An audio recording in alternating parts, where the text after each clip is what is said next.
81. Wizard, the ultimate chimera? The room of requirement had reshaped itself into a classroom. After listening to Lucien, Ron sat lost in thought. In the Weasley family, everyone was a wizard. Magic itself was ordinary. Some of his older brothers were talented at charms and defense, others were exceptional at Quidditch. The twins were famous for pranks and adored by their classmates. Among the Weasley sons, Ron had always felt the most ordinary. He had never believed that merely being able to use magic could be considered remarkable until now. Is learning itself a blessing? Ron asked. Yes, Lucien replied, nodding with a seriousness that made Ron pay attention. Learning quickly or slowly is normal. What matters is the act of acquiring knowledge. And you have a knack for mechanical alchemy. You pick up theory very quickly, Lucien added. As for transfiguration, I'm confident I can teach you. Ron blinked, incredulous. You said I have talent in mechanical alchemy? It was the first time anyone had praised him for having talent at something. He couldn't hide the joy on his face. Lucien saw the effect and knew encouragement alone wasn't enough. Kids needed a bit of tough love too. You're learning transfiguration because of mechanical alchemy, Lucien said. That's where your interest lies. That's the goal you set. Don't give up easily. I don't want to hear, I won't learn. Again, do you understand? Ron flinched at the sudden sharpness in Lucien's voice. Yes, I understand. Good. Now, back to transfiguration. Lucien snapped his fingers. When you cast transfiguration or any spell, never hesitate. Don't think about what you'll do if it fails. Don't worry about whether your wand is unsuitable. Magic requires certainty. It's belief. Believing that you can cast it. Forget your worries. Forget your anxieties. Picture the magic with your whole heart. Ron tried to follow Lucien's guidance as he practiced. Even Harry, having finished his own work, listened attentively nearby. The mindset Lucien described was a universal core to spellcasting. Slowly, under the pressure of focused intent, a matchstick Ron held began to take on the appearance of a silver needle. Lucien only nodded slightly. Ron's raw talent couldn't be changed overnight, and his wand's incompatibility wouldn't be fixed right away. Still, magic in this world responded to will. A wizard who lives in self-doubt, hesitation, and insecurity cannot become great. Unlike Muggle studies such as mathematics or physics, where pretending you understand does nothing, magic often obeyed conviction. Believing you could perform a spell actually helped make it succeed. That was why Lucien wanted to build Ron's confidence and use his interest in mechanical alchemy to drive his learning. The wand mattered, yes. If it could be repaired, the interference would lessen. If Ron mastered transfiguration quickly, he could accelerate his mechanical alchemy as well. Success would win him recognition from his family, and with that trust, he might borrow better books and access more advanced knowledge. One small step at a time. After some more teaching, Lucien told Harry and Ron to go rest. Once they left and the room of requirement fell silent, he drew a small handbook from his robes. Its cover was decorated with scales, feathers, quills, and spines, the Chimera Handbook. He flipped to a page of biological information and anatomical diagrams and read for a few minutes, then lifted his wand and pointed at the podium. Thoughts of the creature's features and structure swept through him, and with a soft pop, the brown podium twisted. Bah! A gentle bleat filled the room as the podium vanished and a fluffy white sheep took its place, its soft wool shivering as it moved. Turning inanimate objects into living creatures wasn't difficult. What mattered was understanding the biology of the target. The Chimera Handbook was invaluable. Its records were painstakingly detailed, to the point of exasperation. It contained an ancient wizard's research, anatomy, observational charms, potions, and alchemical techniques for dissection, methods whose precision rivaled modern Muggle technology. Wizards, unbound by the linear constraints of technological progress, could leap to methods others considered impossible. No wonder, in an age when wizards didn't hide, Muggles feared and revered them. Lucien continued to study the handbook, then tapped his wand again. The sheep's shape contorted and became a large white pig, and after another few minutes of reading, he transfigured the pig into a water buffalo. This was transfiguration stacking, repeatedly transfiguring the same object into different living forms. Each additional transformation increased the difficulty exponentially, but Lucien performed them with effortless precision. He let the buffalo root around the classroom while he consulted the next entry. After 5 stacked transfigurations, the end result was a giant python coiled quietly in the corner. The rules for creating a chimera required that the final creature contain at least 5 distinct biological characteristics, meaning it had to undergo at least 5 layers of transfiguration. Perhaps directly transfiguring a living creature could reduce the number of stacks required. In any case, the original subject's core traits needed to be preserved through the process. Lucien rotated his wand and channeled the complex blend of magic the handbook prescribed. The python's form shifted dramatically. Horns sprouted from its head, its snout widened into a pig's nose, wool pushed up between its scales, and a pair of bat-like wings unfurled from its back. He looked down at the twisted hybrid beast and frowned. It certainly combined features from several animals, but the changes were superficial, surface-level grafts rather than an integrated organism. He could attempt further alterations, reshape bones and muscles, refine skin, scales, fur, and the structure of limbs. Lucien reread the handbook's passages, feeling there was deeper knowledge still to be uncovered. The limits of a chimera, he thought, shouldn't be this simple. It needed more than a collage of parts. It needed coherence. Still not enough. 82. Forbidden magic bullet. Quirrell will clear the obstacles for his master. Deep in the forbidden forest, Lucien watched the cluster of pure fire hovering in front of the little Cheelin and murmured, "Cheelin horn can't be worked with magic, and ordinary tools won't cut it." "But it's like looking for a candle with a lantern," the little Cheelin seemed to agree, its expression puzzled. "Pure fire can melt Cheelin horn." Lucien nodded. Inside the crimson gold flames, a short, white jade-like horn sat being slowly consumed. Little Cheelin's forehead was already bare. Over the past few days, it had shed both horns. Lucien calculated that one horn would be enough for now. He wasn't even certain he could turn it into a bullet. The other could be saved. Horns would grow back in a few days. He glanced at the round-headed creature and then back to the fire. Under the intense heat of the compressed flames, the horn's surface softened. Tiny droplets began to peel off and fall into the inferno, remaining molten as they dispersed. Lucien took out a mold full of holes in various sizes. He needed to see how much mass of Cheelin horn could still carry an anti-magic effect. He set the mold on the ground and had little Cheelin control the melted beads to drop into the cavities one by one. When enough had collected, he had the Cheelin continue melting while he began his tests. The method was simple. Test each bead one by one while wearing a shield charm. Finally, he picked up a bead and judged, this size should be enough for a bullet head. But there was still a question. The anti-magic field from the Cheelin horn only extended about a centimeter. If he combined the horn with billywig sting extract, one of the main components for his alchemical charge, would the explosive effect still work, or would it be nullified? The billywig extract and acromantula venom he used were inherently magical, and the finished potion definitely was.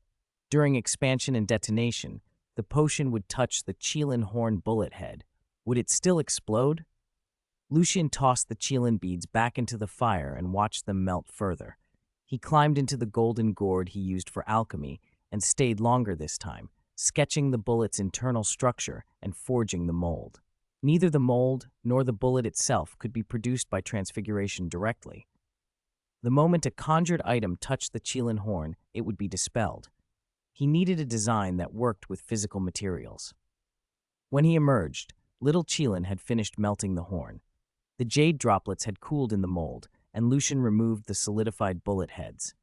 He assembled a new round, white jade heads fitted to bronze casings with an internal chamber designed to hold billywig sting extract. Simple name, he muttered. Anti-magic bullet. If it still works, if the explosive part weakens, I'll try other solutions, he thought. Or perhaps a purely anti-magic bullet would suffice. Ordinary bullets rarely broke through a witch or wizard's defenses, but a Cheelin horn head might. One hit and a normal person, wizard or muggle, will feel severe pain and lose effective mobility, Lucien mused. If the horn lodges inside a caster, it should interfere with their magic flow. He produced his brass transfiguration pocket watch and infused it with magic.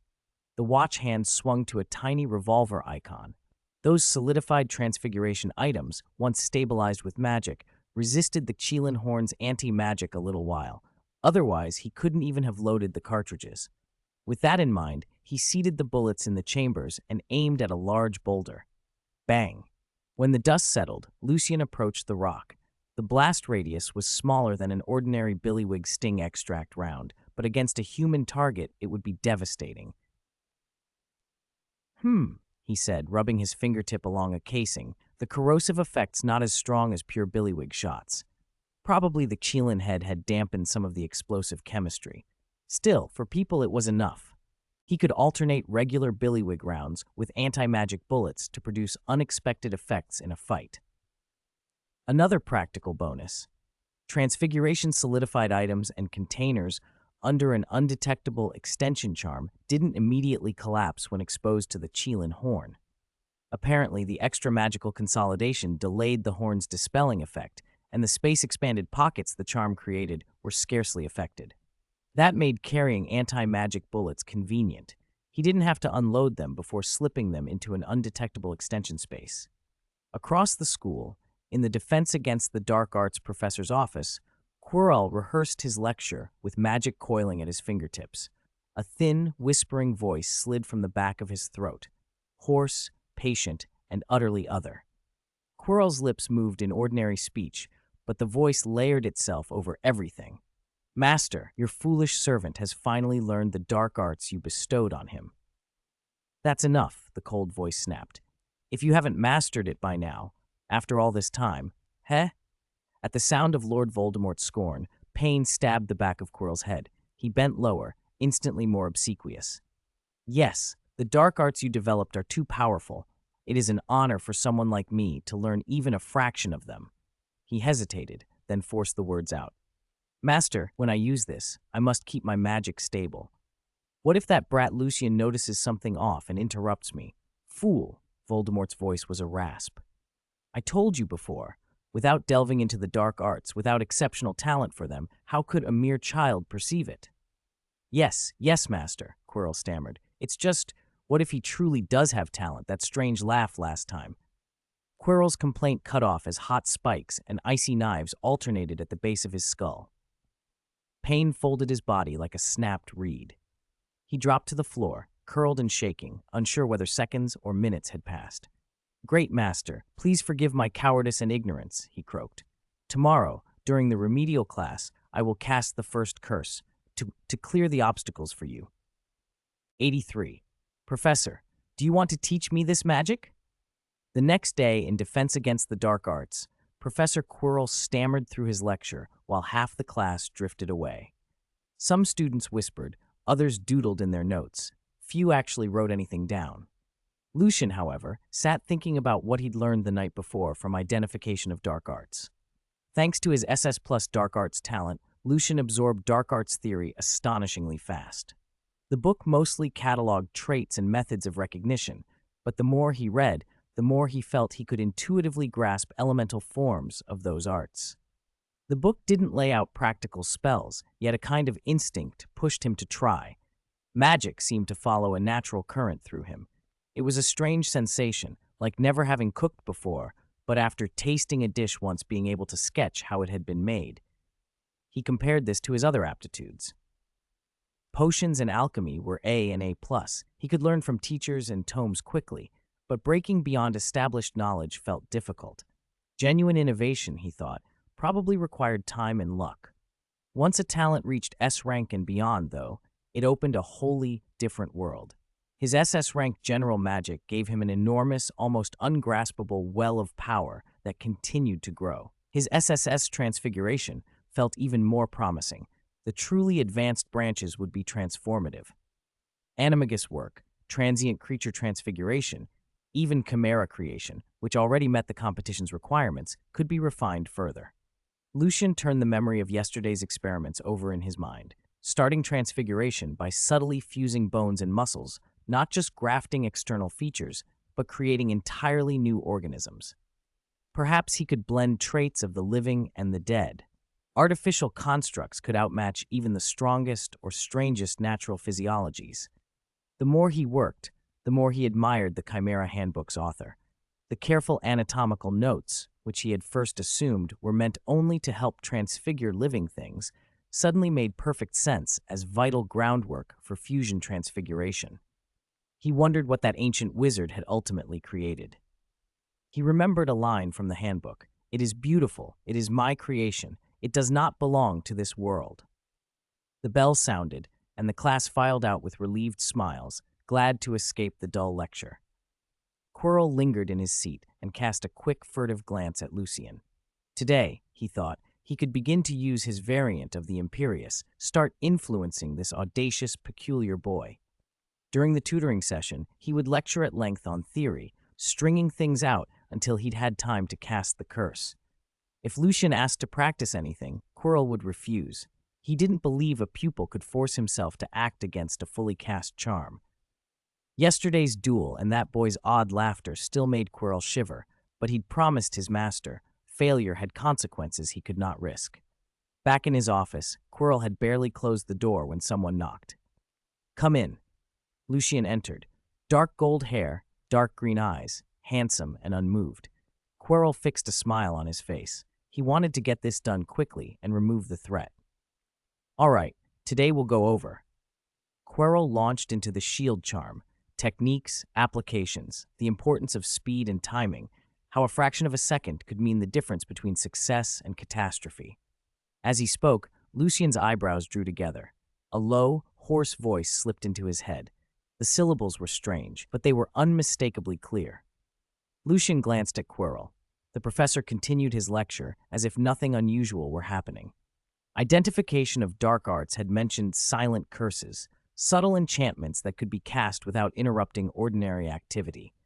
But this felt different. It was far too explicit. If this were a dark arts charm designed to influence mind and body, why would Quirrell be broadcasting it so openly? Lucien adjusted his posture, palming a brass pocket watch with his left hand and sliding his wand into the wide sleeve of his right. Quirrell barely noticed. He assumed it was merely a nervous student fiddling with a timepiece. He also resumed his chant, the variant of the Imperious, smoothly weaving the curse beneath his lecture. He had planned 5 recitations. One would not be enough, but 5 would secure the influence he needed. Lucien's thoughts raced. If this was a control spell, the fast-acting varieties usually came with glaring side effects. Teachers like McGonagall would notice odd behavior. Dumbledore would not miss the trail. Subtle control curses often required multiple castings over time to erode resistance. He hadn't heard that strange whisper in their previous tutoring session. Was Quirrell only learning this technique recently? Or had he not had the chance then? Another thought occurred. Perhaps Lucien's dark arts talent did more than grant resistance. Maybe it sharpened his perception of such curses, even made them reveal themselves to him. The sensation in his mind was not like reading a description in a book. It was as if someone were demonstrating. Following a sudden, impulsive intuition, Lucien tried to mimic the odd syllables in his head. Magic gathered in his throat and tongue and shaped itself into a strange tremor. Quirrell was satisfied. Lucien remained silent, not asking to practice the shield charm. Perfect. He prepared to begin the second recitation. Then a barely audible, garbled murmur echoed through his own mind. Heviads, yes, moam. Quirrell frowned and tried to focus.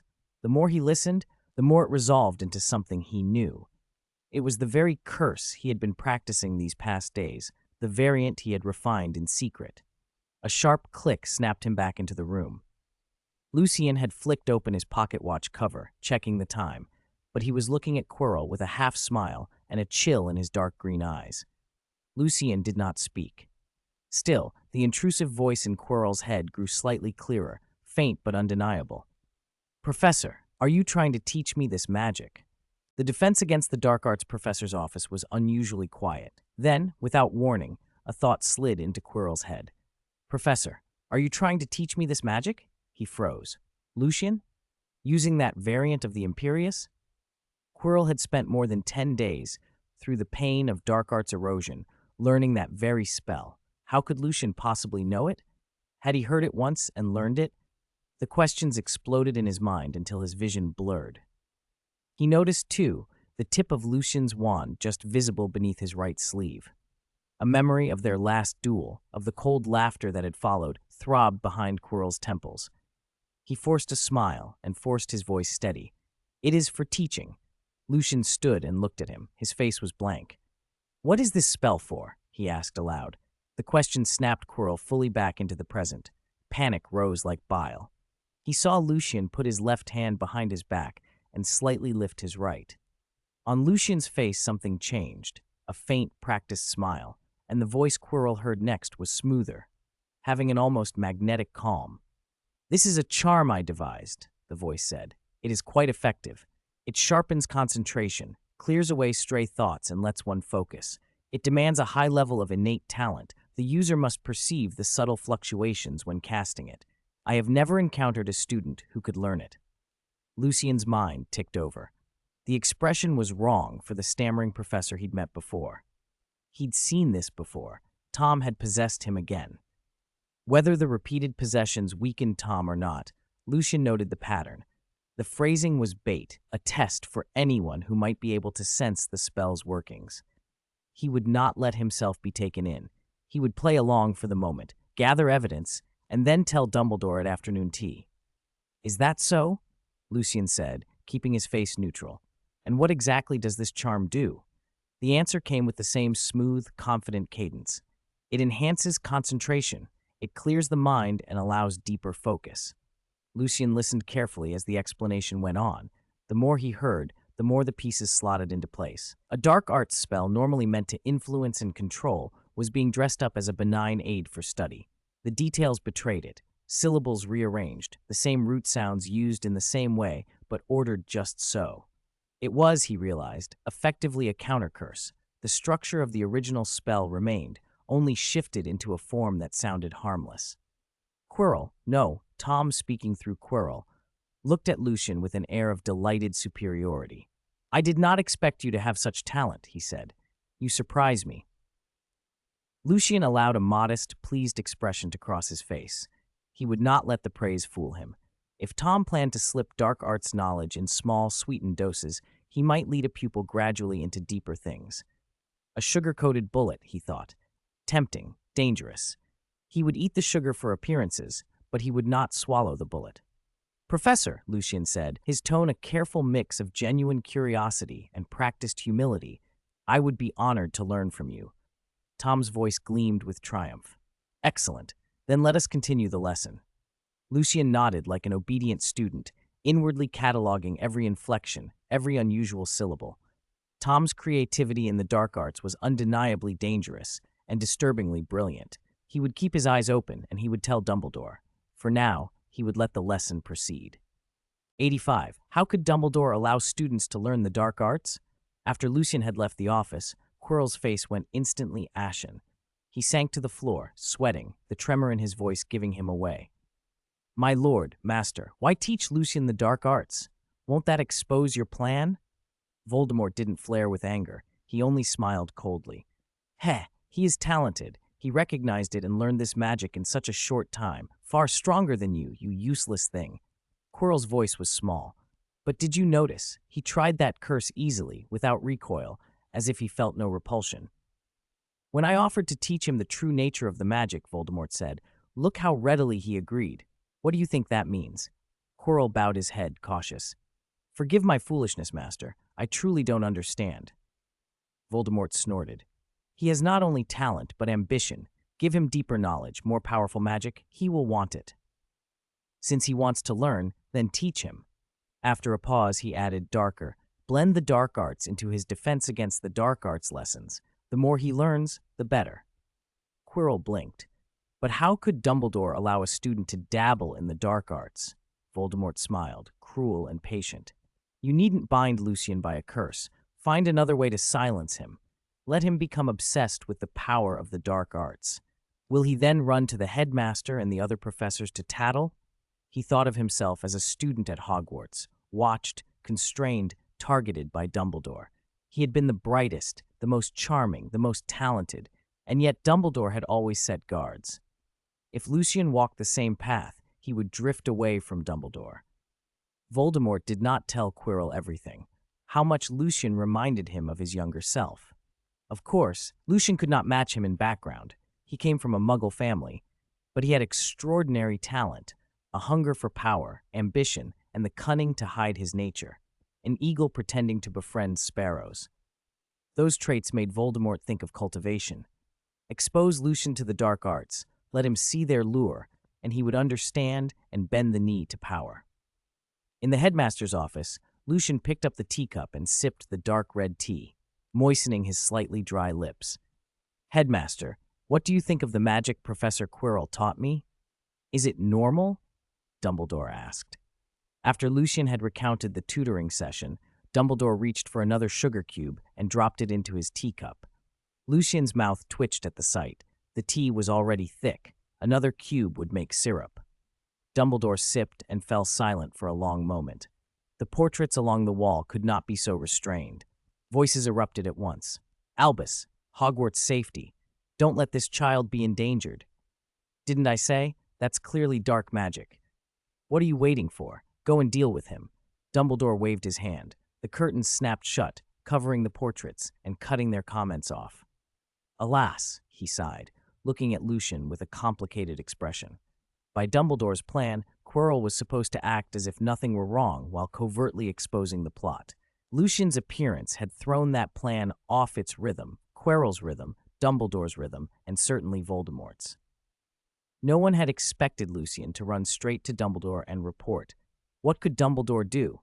He could intervene and foil Voldemort's current scheme, of course, but he could not truly eliminate Voldemort.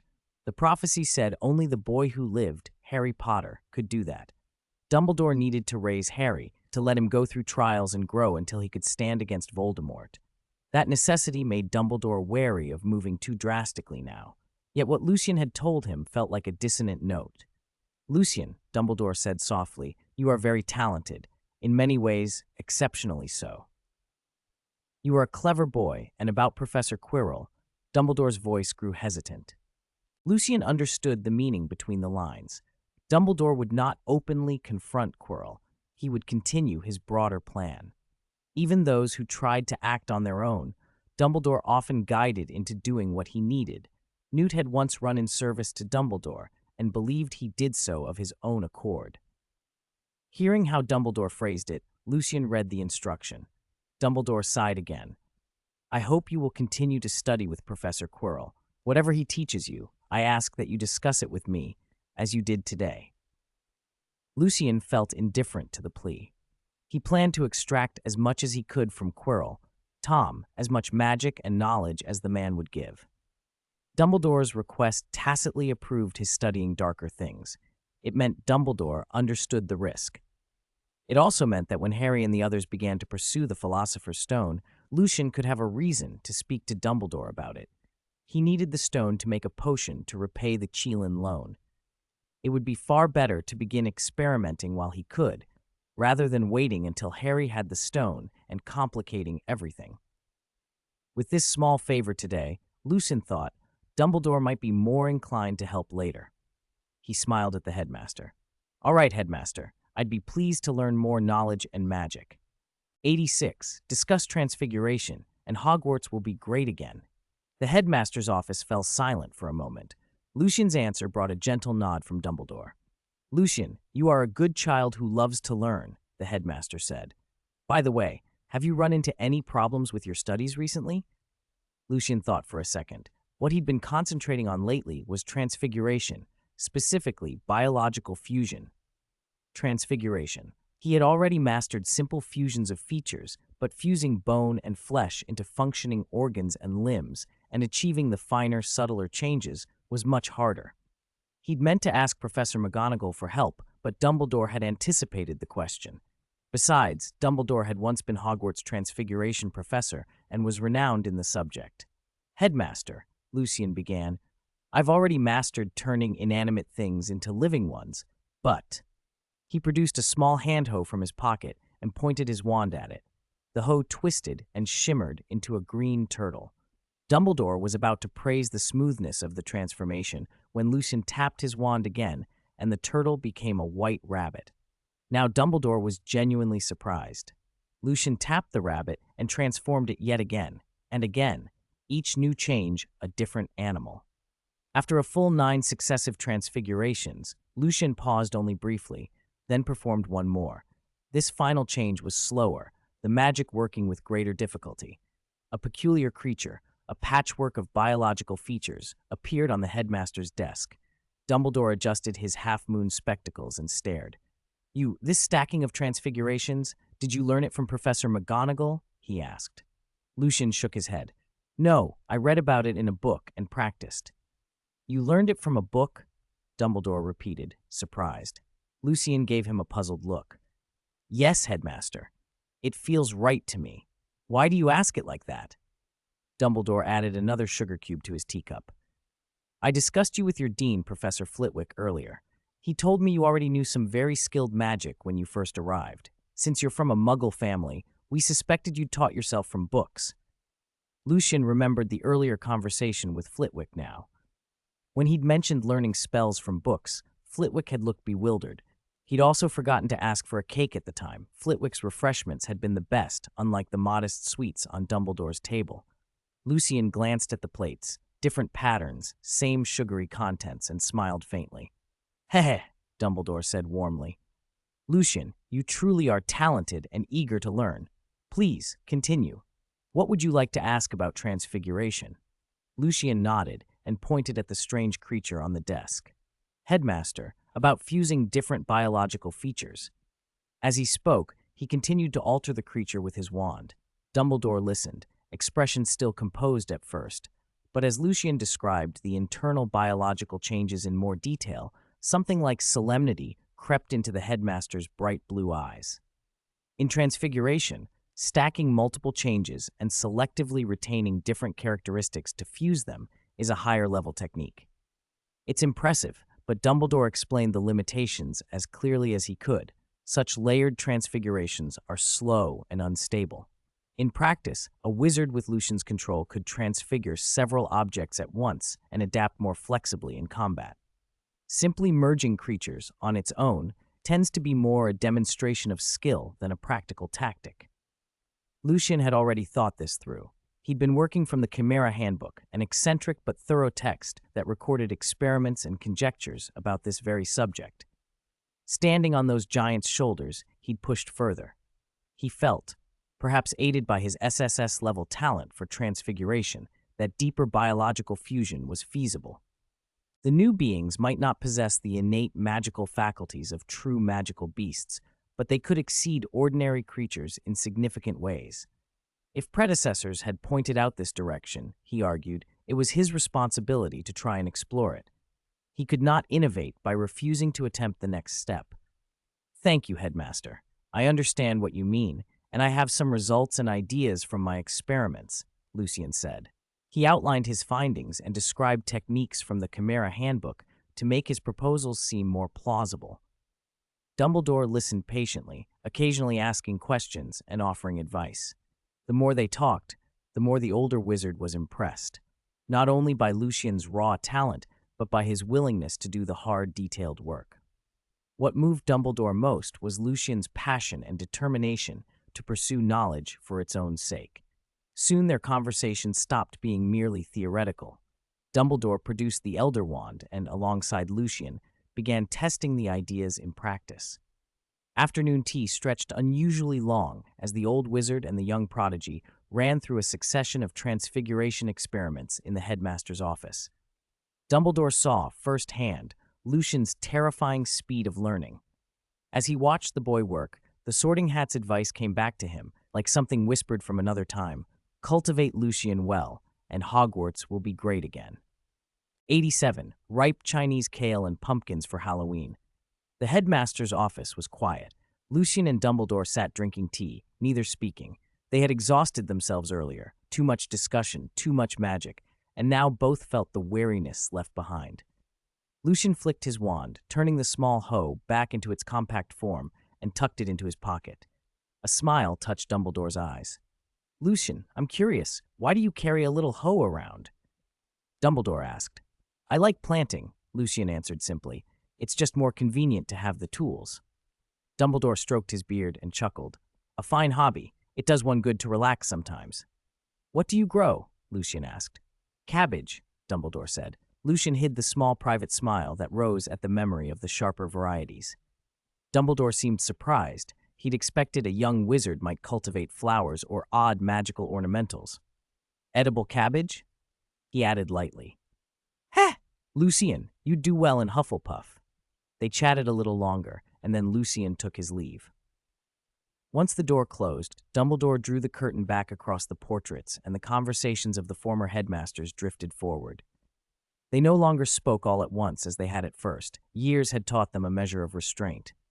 Albus, Hogwarts' safety is paramount, said Sharon Winderian, a Ravenclaw principal with silver-rimmed glasses. Her tone was grave. So is the safety of every student. Lucien is still a child, she continued. Don't let him be exposed to danger too early. Let him have his studies in peace. Dumbledore listened, then carefully explained the talk he'd just had with Lucien, the things the boy had revealed, the skills he'd displayed. When he finished, he admitted, softly, that child might not be viewed by ordinary standards anymore. Half a month later, Lucien stood in Hagrid's vegetable garden, pleased. 30 Chinese biting cabbages had come to full maturity under his care, ample fertilizer, a few helpful potions, and more patience than Hagrid usually expected. He crouched and examined them closely. Their yellowish-red leaves wrapped into round heads, a large opening at the center. Along the rim gleamed rows of sharp black teeth. Lucien remembered Hagrid's culinary experiments with a wry thought. He reached out and patted one. The magic plant affinity granted by his diligent little gardener title kept the plants from attacking him. When he touched them, they simply opened and closed, like the slow breathing of an animal. System, I want to repay the diligent little gardener loan, he said. A bright chime answered. Ding. The diligent little gardener title, monthly loan, has been repaid. Wish the host continued enjoyment of a fulfilling pastoral life. 10 of the biting cabbages vanished at once, taken back by the system. 20 remained. Lucien produced a green gourd, an alchemized storage vessel for both mundane and magical plants, and carefully collected the remaining heads. He had kept them in the garden to ensure their proper growth. Now that the loan was settled, he could safely store them. Many magical plants, once fully mature and given a suitable environment, retained vitality for a long time. He resolved to test one day exactly how powerful a biting cabbage's jaws were. Rumor said they could bite through bone, and those black teeth looked to justify the claim. He stood, waved his wand to brush the dirt from his shoes and robes, and glanced over the rest of the garden. 2/3 of the plot was taken up by enormous pumpkins, hybrids of magical stock and ordinary pumpkins that grew fast, large, and tasty. Hagrid hadn't planted them because he loved pumpkins so much. It was nearly Halloween, and a Halloween without pumpkins wasn't properly celebrated.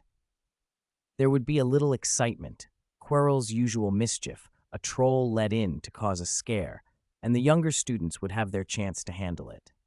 Harry and Ron had been doing well in their lessons, especially Ron in theory and transfiguration. Their monthly exams were due soon. If they passed, they could begin simple work in alchemical mechanics. Hoy, Lucien, how are your biting cabbages doing? Hagrid's deep voice rumbled from across the garden, his usual grin peeking from beneath his great beard. All healthy and mature. I've collected them, Lucien called back. I've already turned over the old plot for you and put plenty o' compost in. Plant what you like, Hagrid said, rubbing his hands together. Come and have dinner later. Harry and the others will be round. Lucien nodded then, on a thought, asked casually, Hagrid, do you know how to care for newly hatched acromantula? A new generation had been born among the spiders Hagrid kept. It was a good time to ask someone who'd raised Aragog from a small thing. Hagrid brightened and began to talk in his usual voluble way. Best to give 'em soft food, breadcrumbs and stuff, and keep the temperature steady. And once they've left the juvenile stage, it's good to add fish and shrimp to their diet. That can delay the blindness that comes early, he added. Lucien nodded as Hagrid spoke. The half-giant could seem rough and fond of clumsy jokes, but when it came to caring for magical creatures, he was meticulous and full of hard-won knowledge. Thanks, Hagrid. That's really useful. Oh, mates don't need to thank friends, Hagrid waved off the appreciation. These are things I learned the hard way. Got an old friend, Aragog. I didn't look after him proper when he were younger. He lost his sight too soon. Huh, but I went to see him not long ago. He'd got a bit of sight back, Hagrid added, almost awed. Lucian's expression flickered.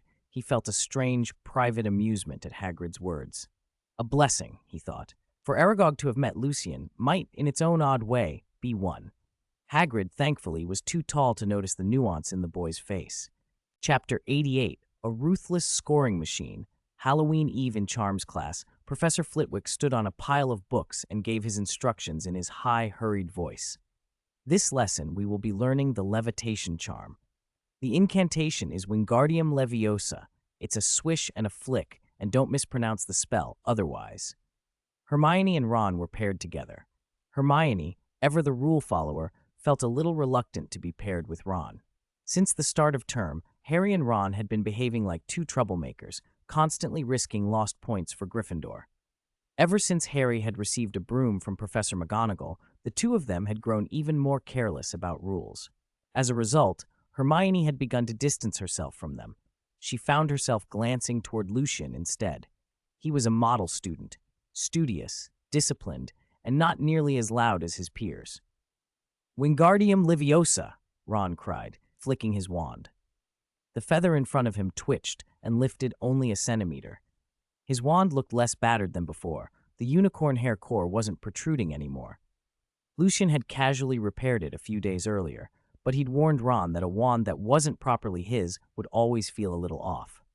Hermione, increasingly impatient with Ron's gruff chanting, corrected him in her usual bossy tone. "It's Wingardium Leviosa. Stretch the gar. You're saying it too quickly and too sloppily." Ron scowled, but tried again. The feather rose a few centimeters this time, then fell. He continued to practice in silence, stealing glances at Lucien. Compared to Lucien's exacting instruction and demanding standards, Hermione's insistence felt gentle. Lucien's rigorous lessons, heavy homework, and difficult exams were the stuff of nightmares to Ron. But as Lucien had said, hard work paid off.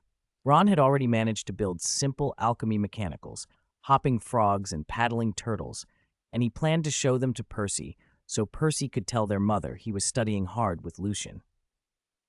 Seeing Ron go quiet, Hermione tried the levitation charm herself. She made the feather float steadily, but the class barely noticed. Lucien, as always, was finished first. The two feathers before him danced in perfect time, and Professor Flitwick waved his wand to add a little musical accompaniment. Whenever Ravenclaw students shared lessons, Lucien was the one to finish instantly and earn points for his house, no matter the subject. Hermione had grown used to it, or perhaps numbed to it. No matter how hard she studied in private, she couldn't match his pace. She watched the house points board as if it were a weather vane. Gryffindor points bobbed up and down like a roller coaster. Slytherin stayed steadily in the lead. Hufflepuff lingered near the bottom with its calm indifference, and Ravenclaw climbed slowly and steadily. With so few Ravenclaws and so many of them focused on study, there were fewer opportunities for deductions. And then there was Lucien, a relentless point-scoring machine. Boom! A loud explosion cut across the classroom, snapping Hermione out of her thoughts. Everyone looked at the culprit. A small boy with singed hair and a scorched face, eyes wide with shock and mouth trying desperately to contain a grin. Seamus Finnegan had done it again.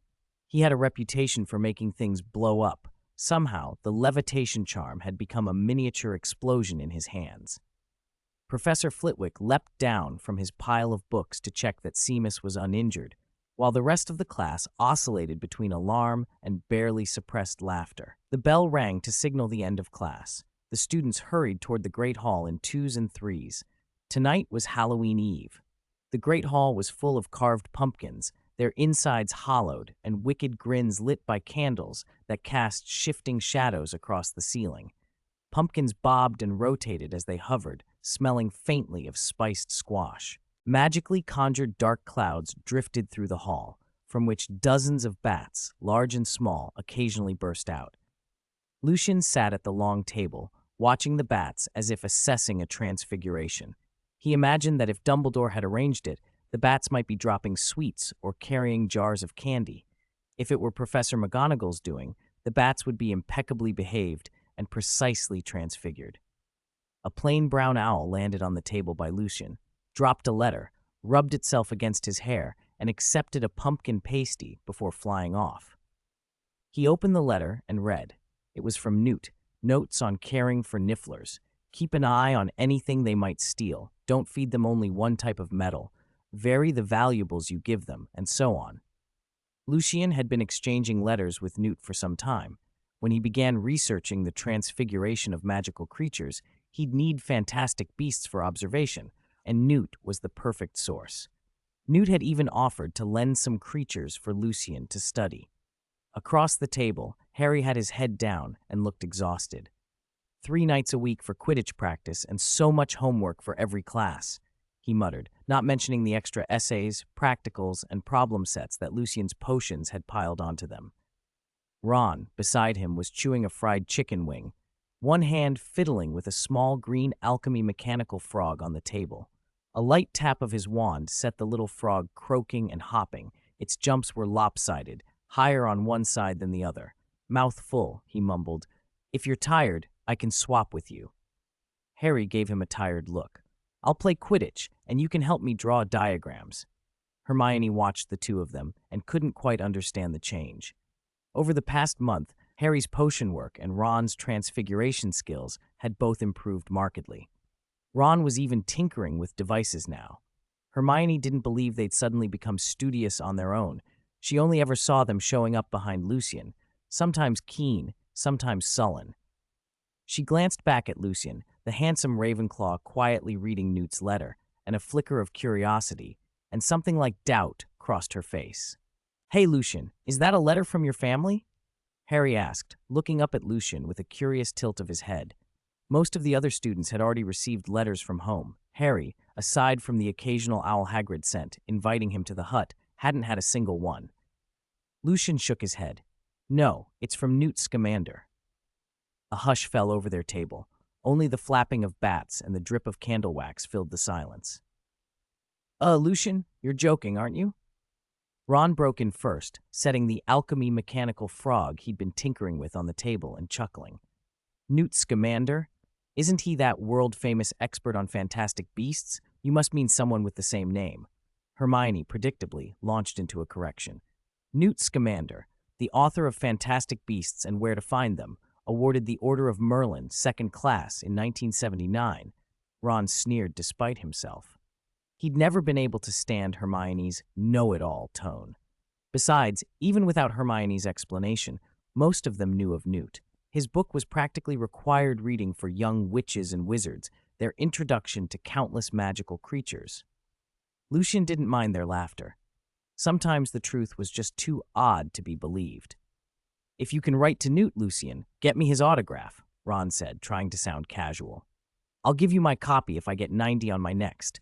He didn't finish. Harry jabbed him in the ribs. The tutoring business wasn't public knowledge. Hermione didn't know about it yet, and Ron had almost blurted the secret out. At that moment, Malfoy, flanked by Crabbe and Goyle, swept past them.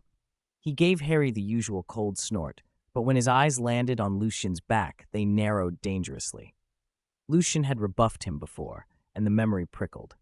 Malfoy's face went hard. If he'd had the chance before, he would have made Lucien pay. He strode off toward the next table.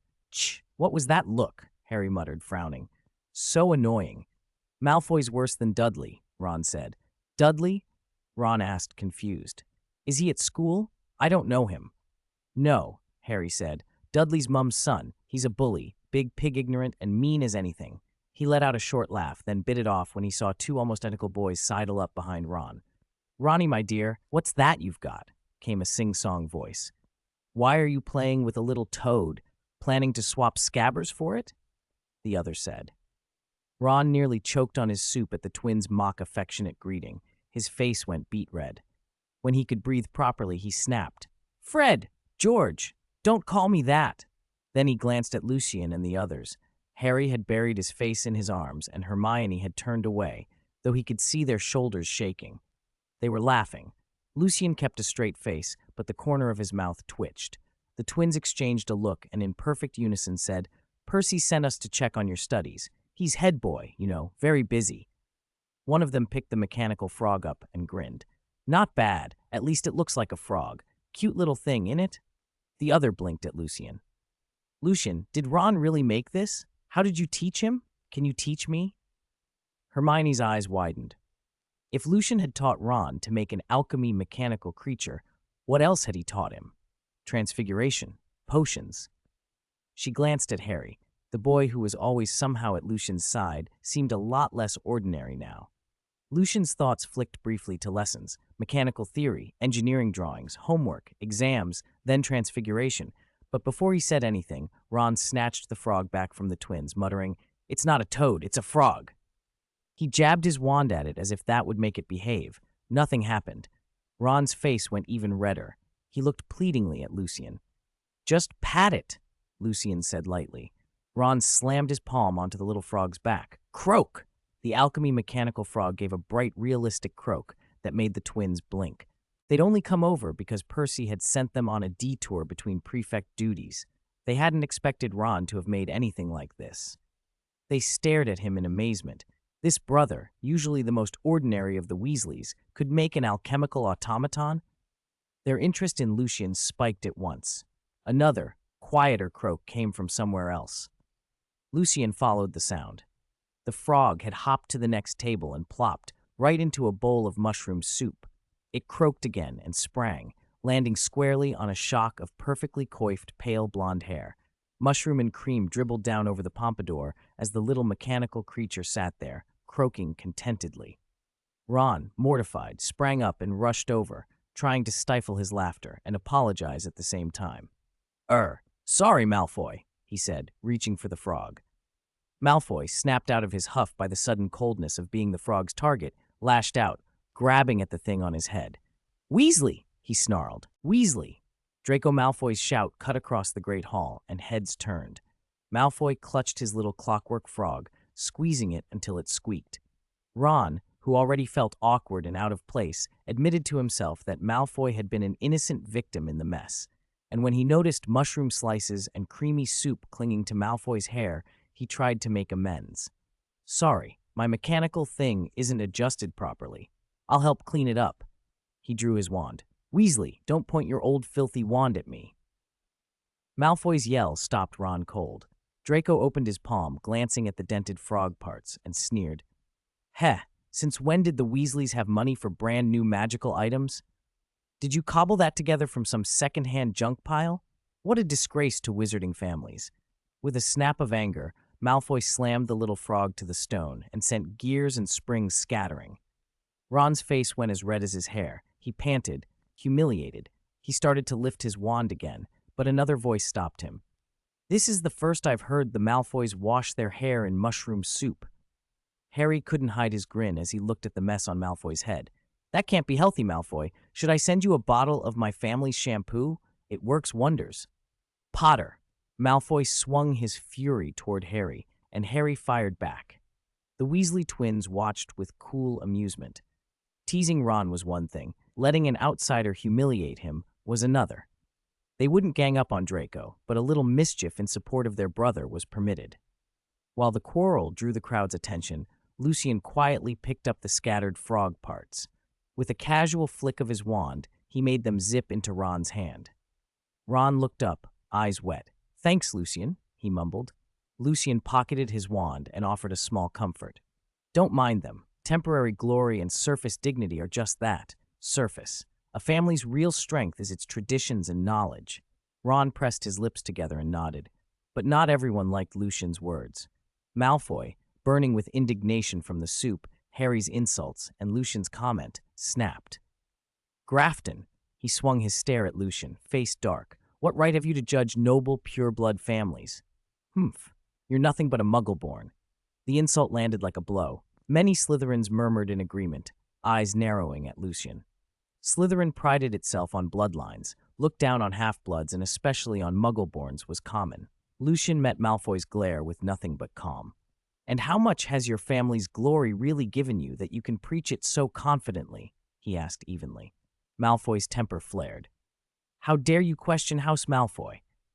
"I'm not questioning your family. Your ancestors kept the line alive. But can you live up to that legacy? Are you worthy of the glory you so eagerly grunt about?" That was the spark. Malfoy drew his wand. Grafton, I challenge you to a duel, he spat. I'll make you apologize for insulting the honor of purebloods. Lucien's mouth curved. Children, always ready to throw a tantrum. He didn't reply before Harry stepped in, eager to stoke the fire. No need for Lucien to accept, Harry said. Malfoy lied to me before, said he'd meet me in the trophy room and backed out. A coward. Malfoy's pale face flushed scarlet. His lips trembled with fury. Tomorrow at noon, right here, he shouted. I, Draco Malfoy, will duel Lucien Grafton. I swear on the honor of the Malfoys I won't back down. The announcement drew a bigger crowd. Even a few professors who had just arrived looked over. Lucien, at the center of it all, stayed composed. Malfoy had set the time and place without waiting for his consent. Typical Slytherin theater. Good thing he hadn't joined Slytherin. Ravenclaw was far more peaceful. Still, a demonstration now would save trouble later. He would be spectacular, but careful. No one wanted a classmate killed, and a couple of weeks in the infirmary would be inconvenient, but not fatal. He almost found himself worrying about exams, even while considering what display of magic would keep future taunts at bay. He glanced at Malfoy's slender frame. Powerful, showy spells, but controlled, enough to teach a lesson without real harm. Troll. Professor Quirrell burst into the Great Hall then, his purple turban crooked, panic written all over him. He ran straight to Dumbledore, panting, voice high and frantic. Troll, in the dungeons, I thought, you should know. He collapsed against the flagstones and went limp. For a moment the hall was stunned. Students whispered and leaned forward. Lucien watched Quirrell's dramatic feint with an arched eyebrow. It looked rehearsed, as if timed for maximum effect. Ding! A loan has been triggered. Changeable flesh puppet. Do you wish to borrow? 91. Variety flesh puppet. Preview changeable flesh puppet. Lucien skimmed the loan description. Loan, changeable flesh puppet, weekly loan. Repayment period, 7 days. Loan contents, changeable flesh puppet. Can transform into any non-magical creature. Is a sentient living being. Can adjust the intensity of its consciousness and requires only regular nutritional supplements to survive. Loan task, directly defeat a troll. Transform into a creature? Sentient and able to adjust its consciousness? He thought about transfiguration. When you change a living thing, the caster normally has to suppress the original consciousness. The less aware the subject, the easier the work. Plants have almost no awareness, animals a bit more, humans much more, and other wizards are the hardest because they can fight back with magic. If this puppet was meant for practice, its description looked ideal. It needed only nutrients to live, could become any non-magical creature, and was conscious but controllable. Practical. He'd already paid off the Chimera Handbook loan and had mastered the chapter on turning dead things into living ones. With the handbook's creature compendium and the puppet as a cooperative practice subject, he figured he'd soon learn how to turn living things into dead things and living things into other living things. Then he could try Animagus. The troll defeat task was odd. Right when Quirrell announced a troll invasion, but he could handle a troll. The reward would save him time finding practice subjects. Lucien sent the request to the system and took out the changeable flesh puppet. Ding. Loan application successful. Item has been issued to system space, can be accessed at any time. Evaluation. This is a very serious puppet, don't get any ideas. P.S. For the host's healthy development, certain transformations of the changeable flesh puppet are prohibited and will be unlocked upon reaching 18 years old.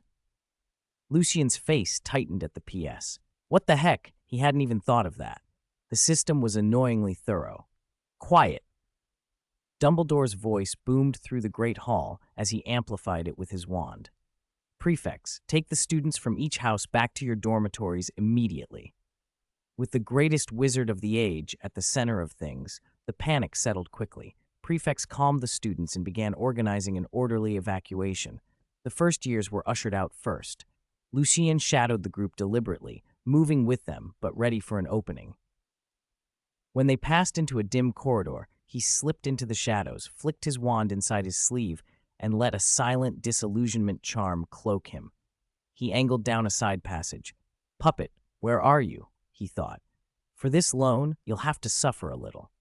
The move was quick and natural, and the confusion caused by the troll alert meant the first years didn't notice he had drifted away. They only assumed he'd fallen behind. Not everyone overlooked him, though. "Ron, Lucien's gone," Harry whispered, nudging Ron. "Are you sure? Maybe you're imagining it." Ron scanned the small Ravenclaw group. Because it was the smallest house, he could see its members clearly, and Lucien was gone. "Where did he go? There's a troll in the castle. We have to find him." Harry and Ron exchanged a look and quietly fell back, hunting for a chance to slip away from the main group. Before they'd gone far, an urgent voice called from ahead. "You're going the wrong way." They turned to see Hermione, hair wild. "Hermione?" "Never mind that. Lucien went down the last side corridor. This way." Hermione led them through the passages. A few seconds later, a first year with mushroom slices plastered to his head skittered up, wiping soggy soup and mushrooms from his greasy hair. "Heh heh. Lucien, planning to do something against the rules?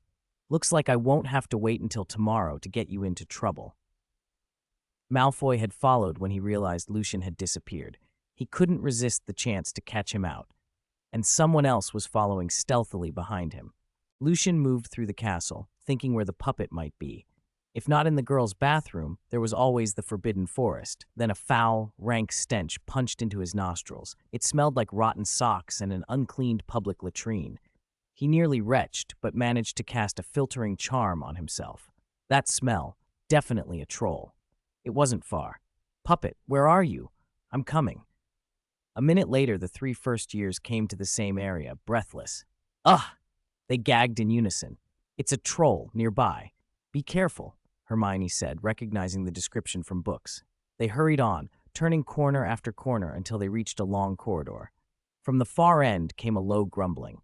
The 3 stared, breath-catching. At the corridor's end stood a behemoth, nearly a dozen feet tall. Its skin was a dull granite gray, thick as rock. Short, thick legs ended in huge, rough feet. Its head was small in proportion to its hulking body. The nausea-inducing stench seeped through their fingers to their noses. In one massive hand, it dragged a thick wooden club. "Troll," one of them breathed. Closer to the other end of the corridor, a young man looked tiny by comparison. "Lucien." Harry and the others recognized him instantly. The sight of the monster made all 3 of them freeze, fear rooting them in place. Then Ron took half a step forward. He drew his wand. He couldn't stand by and watch his friend get hurt. Harry and Hermione were quick to follow, wands at the ready. Courage, however shaky, had its moments. "Run," Ron blurted, voice trembling as he advanced. Lucien turned and saw Ron approaching, fear in his eyes but wand raised. He noted Harry and Hermione behind him and 2 more figures, familiar, peeking from around a stone pillar. Tonight was busier than he'd expected. He reached out and steadied Ron by the shoulder, voice calm. "It's okay. Consider this a preview lesson." He pushed back the sleeve of his robe to reveal a slim silver-black wand. "The topic is," he said and raised it, "how wizards fight. 92, Wizards Battle Drill. Real Chimera." Malfoy crouched behind a stone pillar, hidden and unnoticed. He watched the troll and the small group led by Lucien with thinly veiled contempt. Part of him wanted to shout for the professors, not out of any real concern for their safety, but because it would be an easy way to get them in trouble for breaking rules. Who would care about a few Gryffindors? Potter, a Weasley, and that insufferable Muggle-born Granger. "Hey, Draco, move further in." The voice made Malfoy start. He turned to find Daphne Greengrass had slipped in beside him. "Daphne, what are you doing here?" She gave him a flat look. "What I'm doing is none of your business." Malfoy didn't understand her motives, but he wasn't foolish enough to offend the Greengrass heiress, so he shifted to make room. Down the corridor, Lucien relaxed his wrist, lifted his wand just enough, and spoke in a calm classroom tone. "In combat, whether against a wizard or a magical creature, you must first learn as much as you can about your opponent. Answer me, what are the characteristics of a troll?" Hermione answered reflexively. "Trolls have enormous strength, low intelligence, relatively slow movement, thick skin, and decent resistance to magic." "Well said. Gryffindor gets a point." Lucien's little joke eased the tension slightly. Then he stepped into demonstration mode, firing off a string of spells with controlled force. Glacius, Diffindo, Bombarda. He held back the full power, keeping everything within a practical range. A thin layer of frost crept over the troll. A dozen shallow cuts appeared where Diffindo had nicked its skin, and an explosion pushed it back a few steps. The troll only flinched. Its thick hide took the blows with little effect. It roared in irritation and advanced faster, thundering forward on heavy feet. Lucien watched him without panic. When fighting, always watch your enemy, but don't ignore your surroundings. If direct magical attacks aren't effective, use the environment. He flicked his wand, and the floor in front of the troll became slick and polished. With a resounding thud, the troll slipped and hit its back, its skull denting the stone. Its club flew from its hand and spun away. Lucien tapped his wand and deftly redirected the club so it fell harmlessly aside. As the troll scrambled to its feet and charged with renewed rage, the floor ahead turned suddenly to mire. The troll's legs sank into mud, and it struggled to free itself.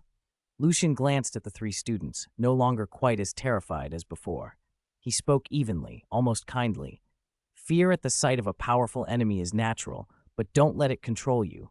Use it. The courage that overcomes fear is stronger than the fear itself.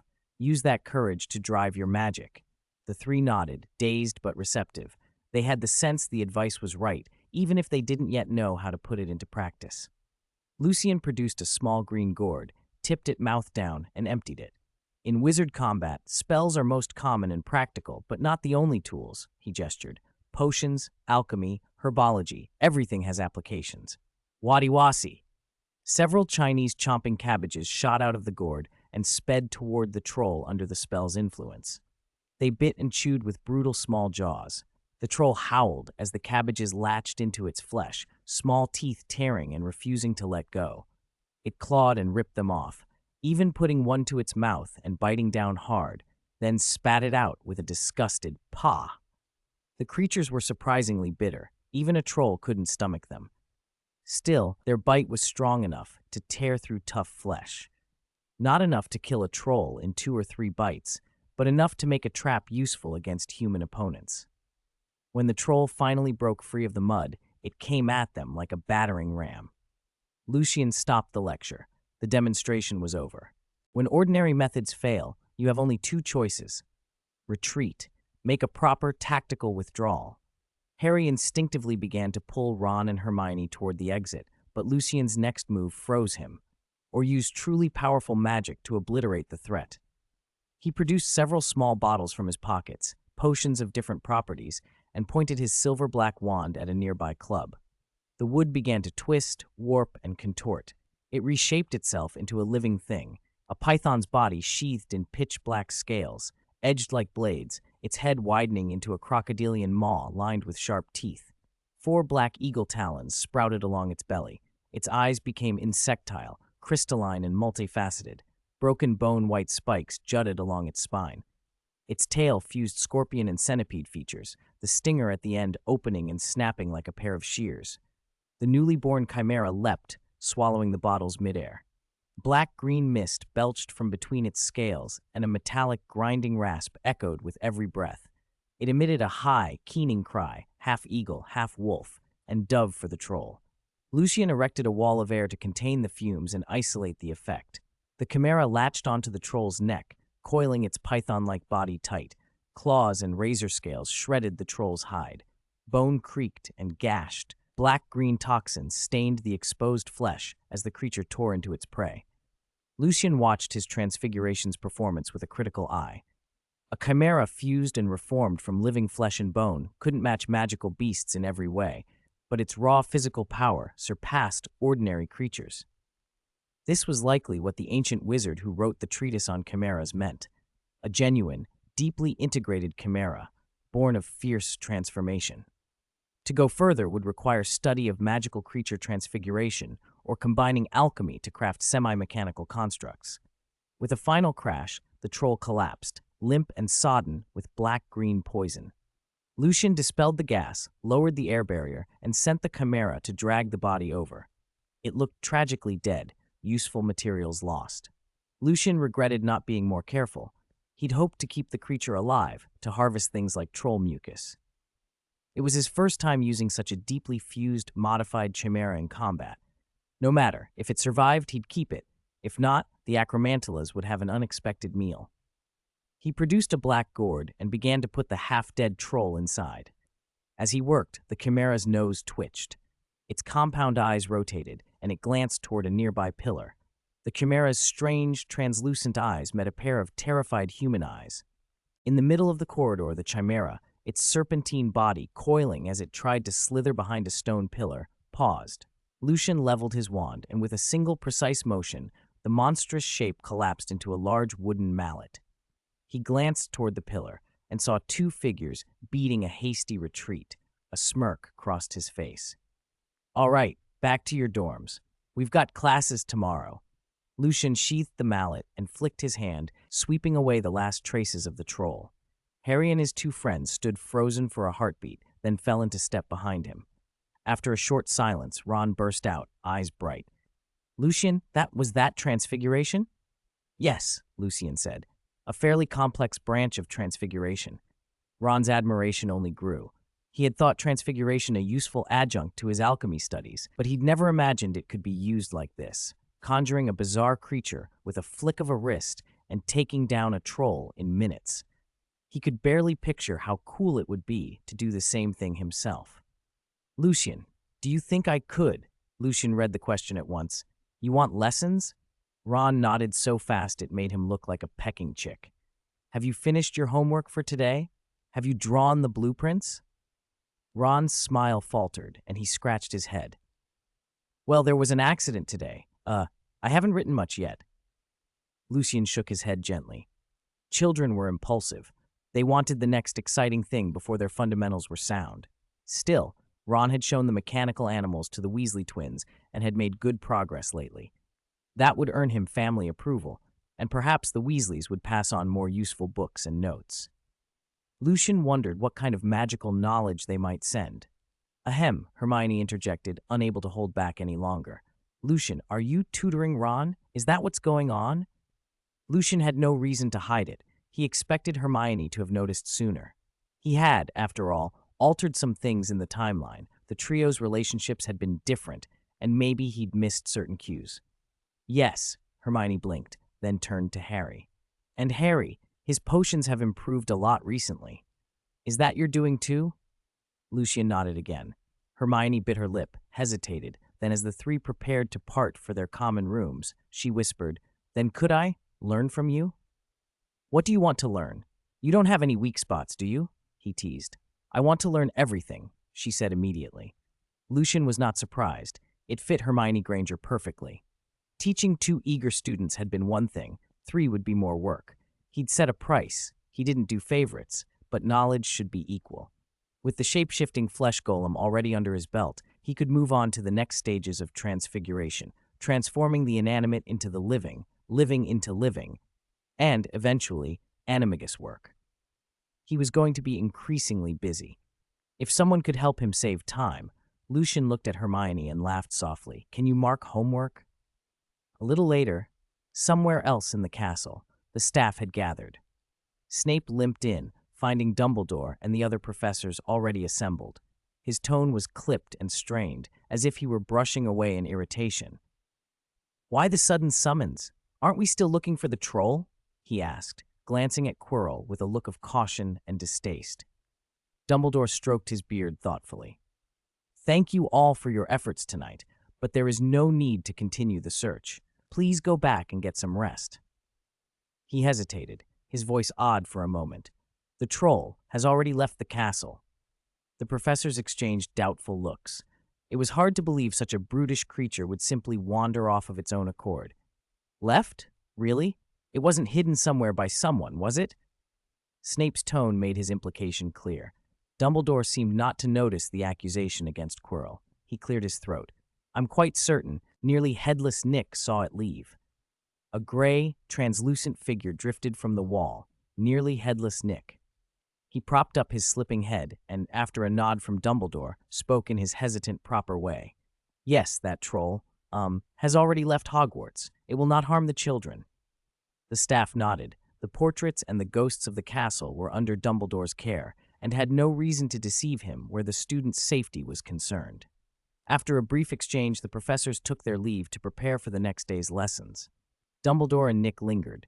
At last, the ghost asked hesitantly, "Headmaster, that young wizard Lucien, About that creature he made, it's not. Dumbledore pushed up his half-moon spectacles and smiled wryly. Ah, that boy. Always full of surprises, or scares. Back in Slytherin dormitory, Malfoy lay on his bed staring at the ceiling, eyes unfocused. He couldn't remember how he'd gotten back. Was it Greengrass who dragged him? Snatches of the corridor replayed in his head. Lucien's smooth, practiced movement, the way he seemed to conduct the whole episode as if it were music. The flick of a wand that turned a wooden mallet into a living thing and then back again. What kind of strange and frightening thing was that? A thing that should not exist, conjured by Lucien as if it were nothing, and that thing had easily bested a troll. Gradually, the images settled into one clear, translucent impression and fixed themselves behind his eyes. Malfoy tossed and buried his face into the pillow. He had glanced at the window earlier and seen the sky already growing pale. He realized with a cold little shock that he'd not slept at all. It was morning. And today he was meant to duel Lucien. Are you ready? Are you ready? Slytherin Girls' Dormitory. Daphne Greengrass sat at her desk with 2 sheets of parchment spread before her. She held her quill and hesitated. She wanted to ask her mother in the letter, what exactly did it mean to be noble and pure blood? As the eldest daughter of the Greengrass family, she had been taught from childhood to believe in the superiority and specialness of pure bloods. By that indoctrinated standard, Muggle-born witches and wizards were only a hair better than Muggles who could never do magic. They could only ever look up to pure-blood families. But lately, Daphne had been thinking about Lucien and everything he had done, the way magical knowledge seemed to sit at his fingertips, the silent spells, the unheard-of transfigurations. She had learned from Malfoy earlier that Lucien came from a Muggle family. The thought complicated her more than she cared to admit. How could someone with that background reach such a level? Daphne pressed her quill to the parchment and began to write. Dear Mother, as you wished, I am doing very well at Hogwarts. Recently, I have found myself in a dilemma about pure blood lineage. She paused, folded that letter, picked up the second sheet, and wrote to her sister. My dearest Astoria, how have you been? Remember to take your medicine on time and obey Mother. Hogwarts is very interesting. You won't be disappointed when you arrive. There is so much magic to learn, professors with different styles, and many classmates, including a Ravenclaw. Great Hall. It was almost noon. The students bustled about. Today was Halloween, and the school would close early for the afternoon.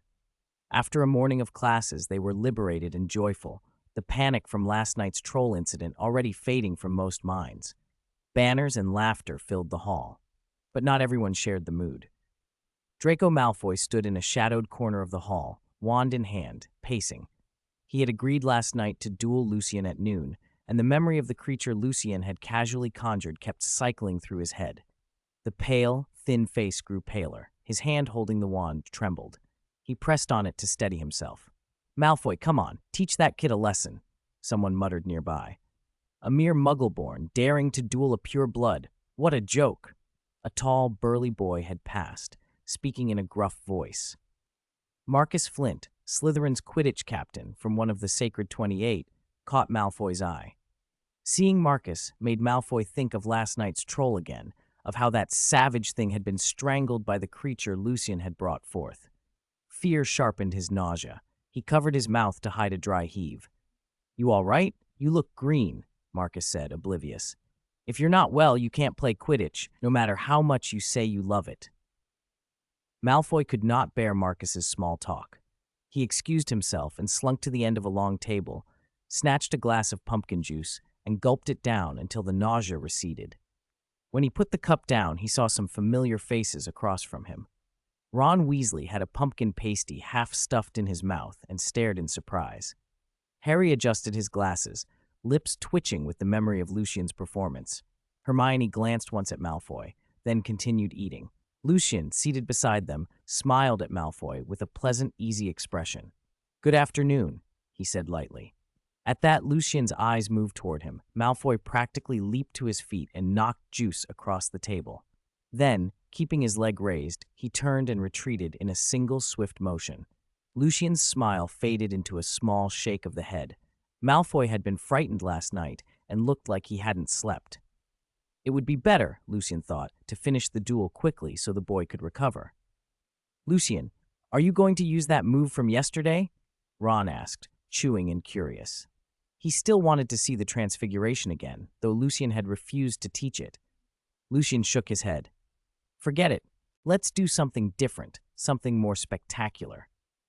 He thought, with a private amusement, of something so impressive other students wouldn't dare bother him again. School was for studying, after all. At the far end of the table, Malfoy tried to steady himself in the corner. Two large Slytherins spotted him and broke into delighted shouts. "Master Malfoy, we found you!" "Crabbe? Goyle?" Malfoy straightened, lifted his chin, and tried to look composed. "What do you want?" Goyle and Crabbe exchanged excited grins. Goyle unfurled a strip of cloth he'd been holding. Each of them held an end. Malfoy read the slogan and felt his knees go weak. "Celebrating Malfoy's great victory, vowing to defend pure-blood glory to the death." Malfoy steadied himself by clutching the edge of the table. His voice trembled. "Who told you to?" Crabbe beamed, as if expecting praise. "Goyle wrote the words, and I thought it up, Master. You pleased? We spread it through Slytherin already.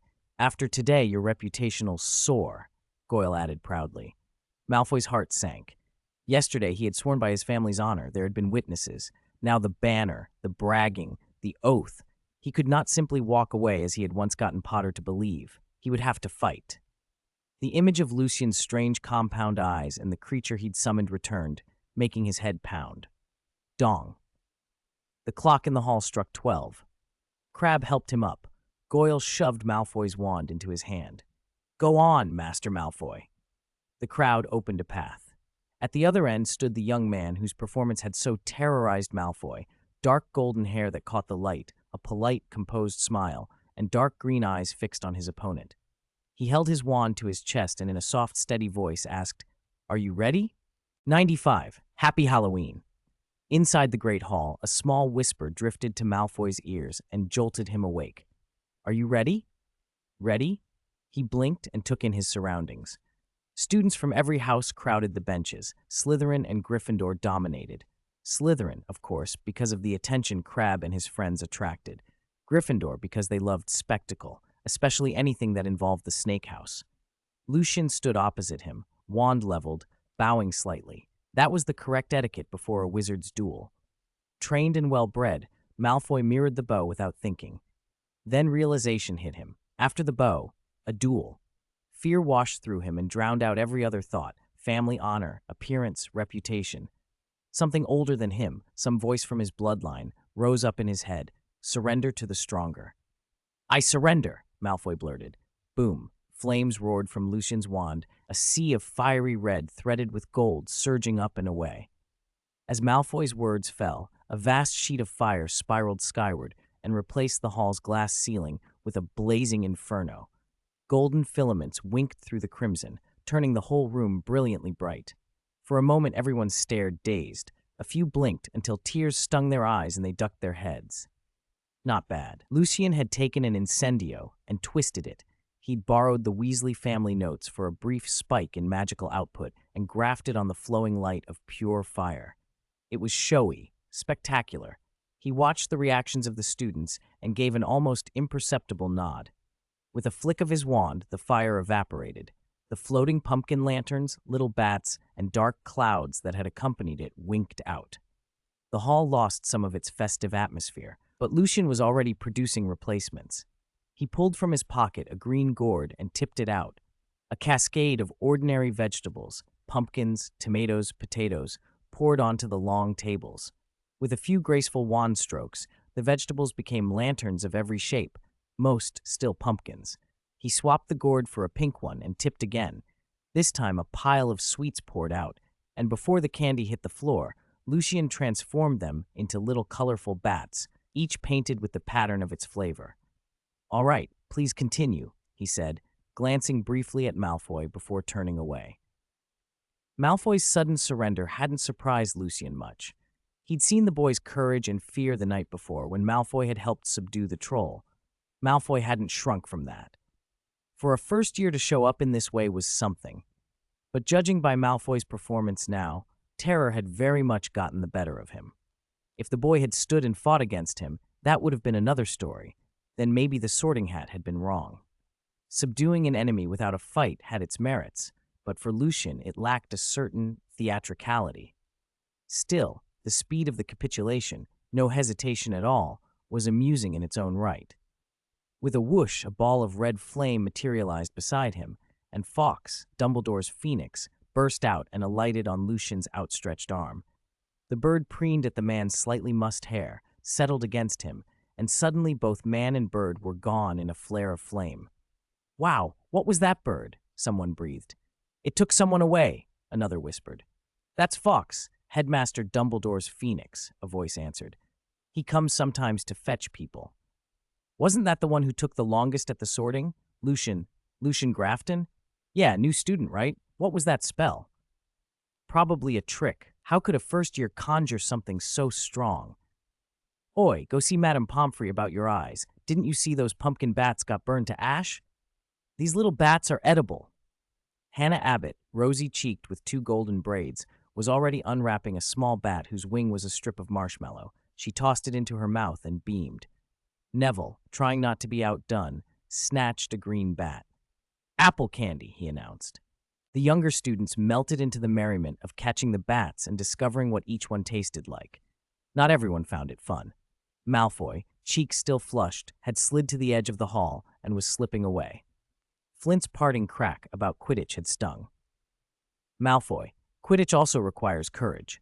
A coward who gives up so easily shouldn't be on my team." Malfoy flinched. He glared at Marcus Flint with reddened eyes, opened his mouth, and found no words. "Flint, you," he started, then turned and walked off. He wandered the castle, barely aware of where he went. All he could think was how blind the others were, how they couldn't see Lucien's power. They'd looked at him with contempt. In their eyes, he'd been a coward. Worse, he'd shamed his family. The House of Malfoy mattered. What would his father say when he found out? He didn't know whether he'd be scolded or punished. The thought of father's disappointment made his stomach clench. In the headmaster's office, Lucien stood before Albus Dumbledore, who smiled his easy, twinkling smile. Professor McGonagall sat nearby, a look of restrained curiosity on her face. "Happy Halloween, Lucien," Dumbledore said. "Happy Halloween, Headmaster Dumbledore, Professor McGonagall," Lucien replied. 96. The Animagus Risk. Lucien sat opposite Dumbledore and Professor McGonagall in the headmaster's office. "Heh, Lucien," Dumbledore said, steepling his fingers. "I asked you here because I wanted to know whether you've had any trouble with Transfiguration recently." Lucien frowned and thought for a moment. Transfiguration? If this were just a general check-in, they could have waited until afternoon tea. It wasn't necessary for Fawkes to be sent to fetch him. But the way Dumbledore mentioned Transfiguration specifically made him wonder. Did the headmaster know about last night? Did he know Lucien had used Transfiguration to deal with a troll? The castle was full of ghosts and talking portraits, Dumbledore's own network of magical eyes. It was likely a ghost had witnessed the whole thing and reported it. "It's fine, Headmaster," Lucien said. "I plan to start trying live Transfiguration soon." McGonagall's eyebrows shot up. Dumbledore had already told her what nearly headless Nick had reported about the troll and Lucien's role, and the idea that a first year had defeated a troll alone would have been hard to believe from almost anyone else. But Lucien had been full of surprises since the home visit before term began. "Lucien, then you've mastered the transformation of inanimate things into living forms?" "Last night a ghost said he saw," Lucien began. Dumbledore smiled and sipped his lemon and honey. He then recounted Nick's full account. Hearing the details made Lucien certain a ghost had seen everything. Nothing at Hogwarts escaped Dumbledore's notice. If the headmaster could truthfully claim Hogwarts was the safest place, it was because his informants were everywhere and his reach surpassed most. Except, perhaps, for concerns about Harry Potter, Dumbledore's voice carried that unspoken caveat. Given how clearly he'd framed the matter and that he'd called McGonagall in, Lucien guessed Dumbledore wanted to assess his transfiguration level and offer guidance to keep him steady rather than let him grow overconfident. "Do you want me to demonstrate again?" Lucien asked. Dumbledore nodded. He enjoyed talking to Lucien. The boy was perceptive and composed, and conversation came easily. McGonagall's gaze was intent. Dumbledore's description had piqued her curiosity. Lucien produced his wand and transformed his teacup. This time the chimera he made was smaller and less fierce than the one from the previous night. He only intended to show the result, not to fight. The odd little creature sat on the table, an improbable blend of parts, and Dumbledore stroked his beard thoughtfully. He had discussed the ideas behind such combinations with Lucien before, but this was the first time he'd seen such a complete transfiguration. McGonagall looked astonished. This is more than an external fusion. The internal structure is. As Transfiguration Professor, she recognized the clue at once. Lucien nodded, flicked his wand, and cast a small charm he'd learned from a Transfiguration handbook. Like an X-ray, the spell displayed the creature's internal organs and skeletal arrangement above the table. Professor, I thought a surface-level fusion wouldn't be very useful, so I worked on integrating the structure as well, Lucien explained. McGonagall watched the projection, hands clasped. She was amazed by his patience and the ingenuity that had turned an idea into reality. Lucien, your progress in magic is astonishing, very fast. You're the most accomplished student I've taught, she admitted after a moment, and Dumbledore nodded in agreement. McGonagall smiled wryly. Words failed her for a moment. That's partly because the teachers teach well, Professor, Lucien replied modestly. If I want to try live transfiguration, what should I watch out for? McGonagall answered readily. Compared to inanimate transfiguration, the greatest difference with live subjects is consciousness. You must suppress the creature's own awareness. The difficulty increases in this order. Plants, animals, muggles, wizards.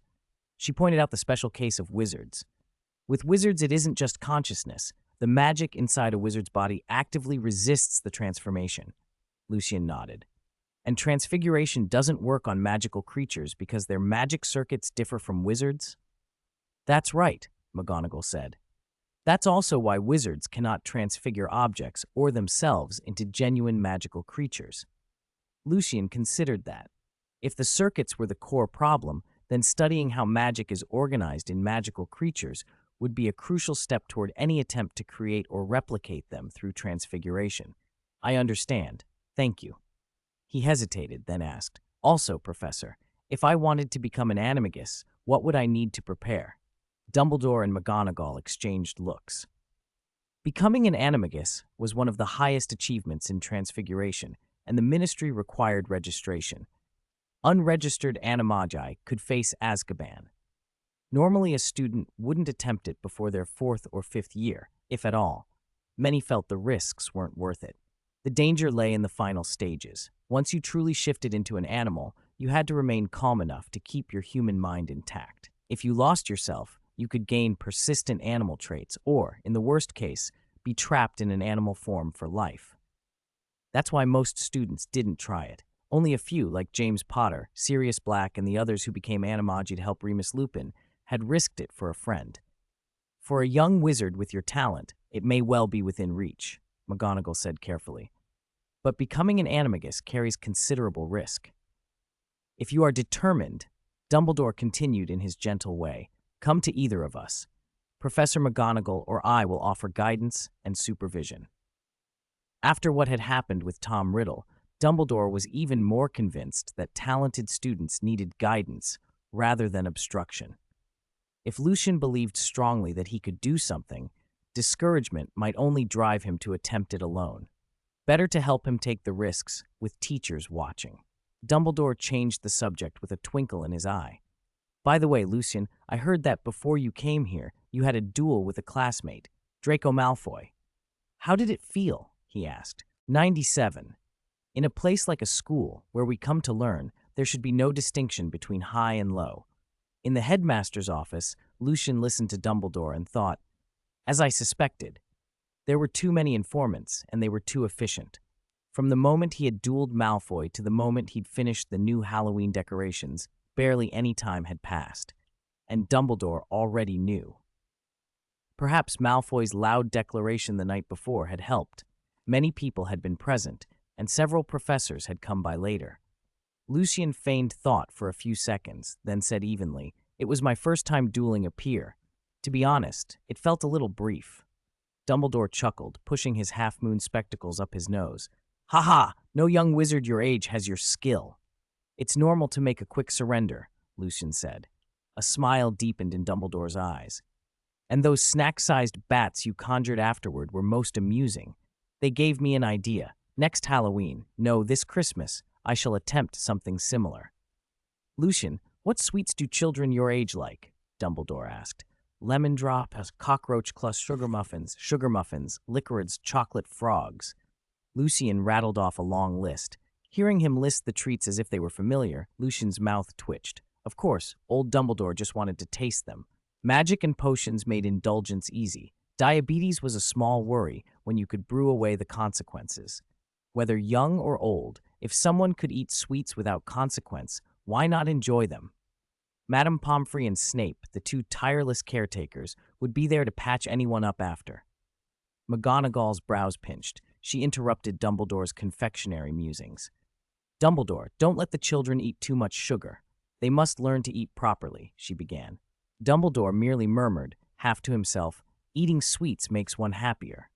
Lucien laughed softly. Between the two adults, McGonagall seemed to handle the day-to-day responsibilities, fretting over studies and welfare, while Dumbledore was the school's public face, a kindly umbrella. If not for Dumbledore's prodigious reputation keeping people at a respectful distance, he might have been the sort of elderly professor children adored and surrounded. "Lucien," Dumbledore said more soberly, "this conflict, its cause should be purebloods and," he faltered. Lucien finished for him, "purebloods' discrimination against muggle-born wizards." Dumbledore looked a little taken aback. He had expected anger or resentment, but Lucien spoke plainly and calmly. "Wizards from old pureblood families, through inheritance of knowledge, accumulation of resources, and passed down magic, do indeed sometimes achieve more than many Muggleborns," Lucien continued. "So it's not surprising they sometimes look down on, or even despise, Muggleborns." McGonagall and Dumbledore exchanged glances. The words were unexpectedly mature for a child of 11 or 12. Dumbledore had meant to comfort Lucien, to warn him not to let malice drag him down. He'd feared such a talented youngster might be harmed by prejudice. Lucien sighed softly. "In the Muggle world, everyone is equal in basic terms. Birth, aging, sickness, death, but power and wealth create differences. Many wealthy people look down on ordinary folk who work hard for their lives," he said. "Those born into privilege often can't empathize with common hardship, even if their parents or grandparents had simple lives.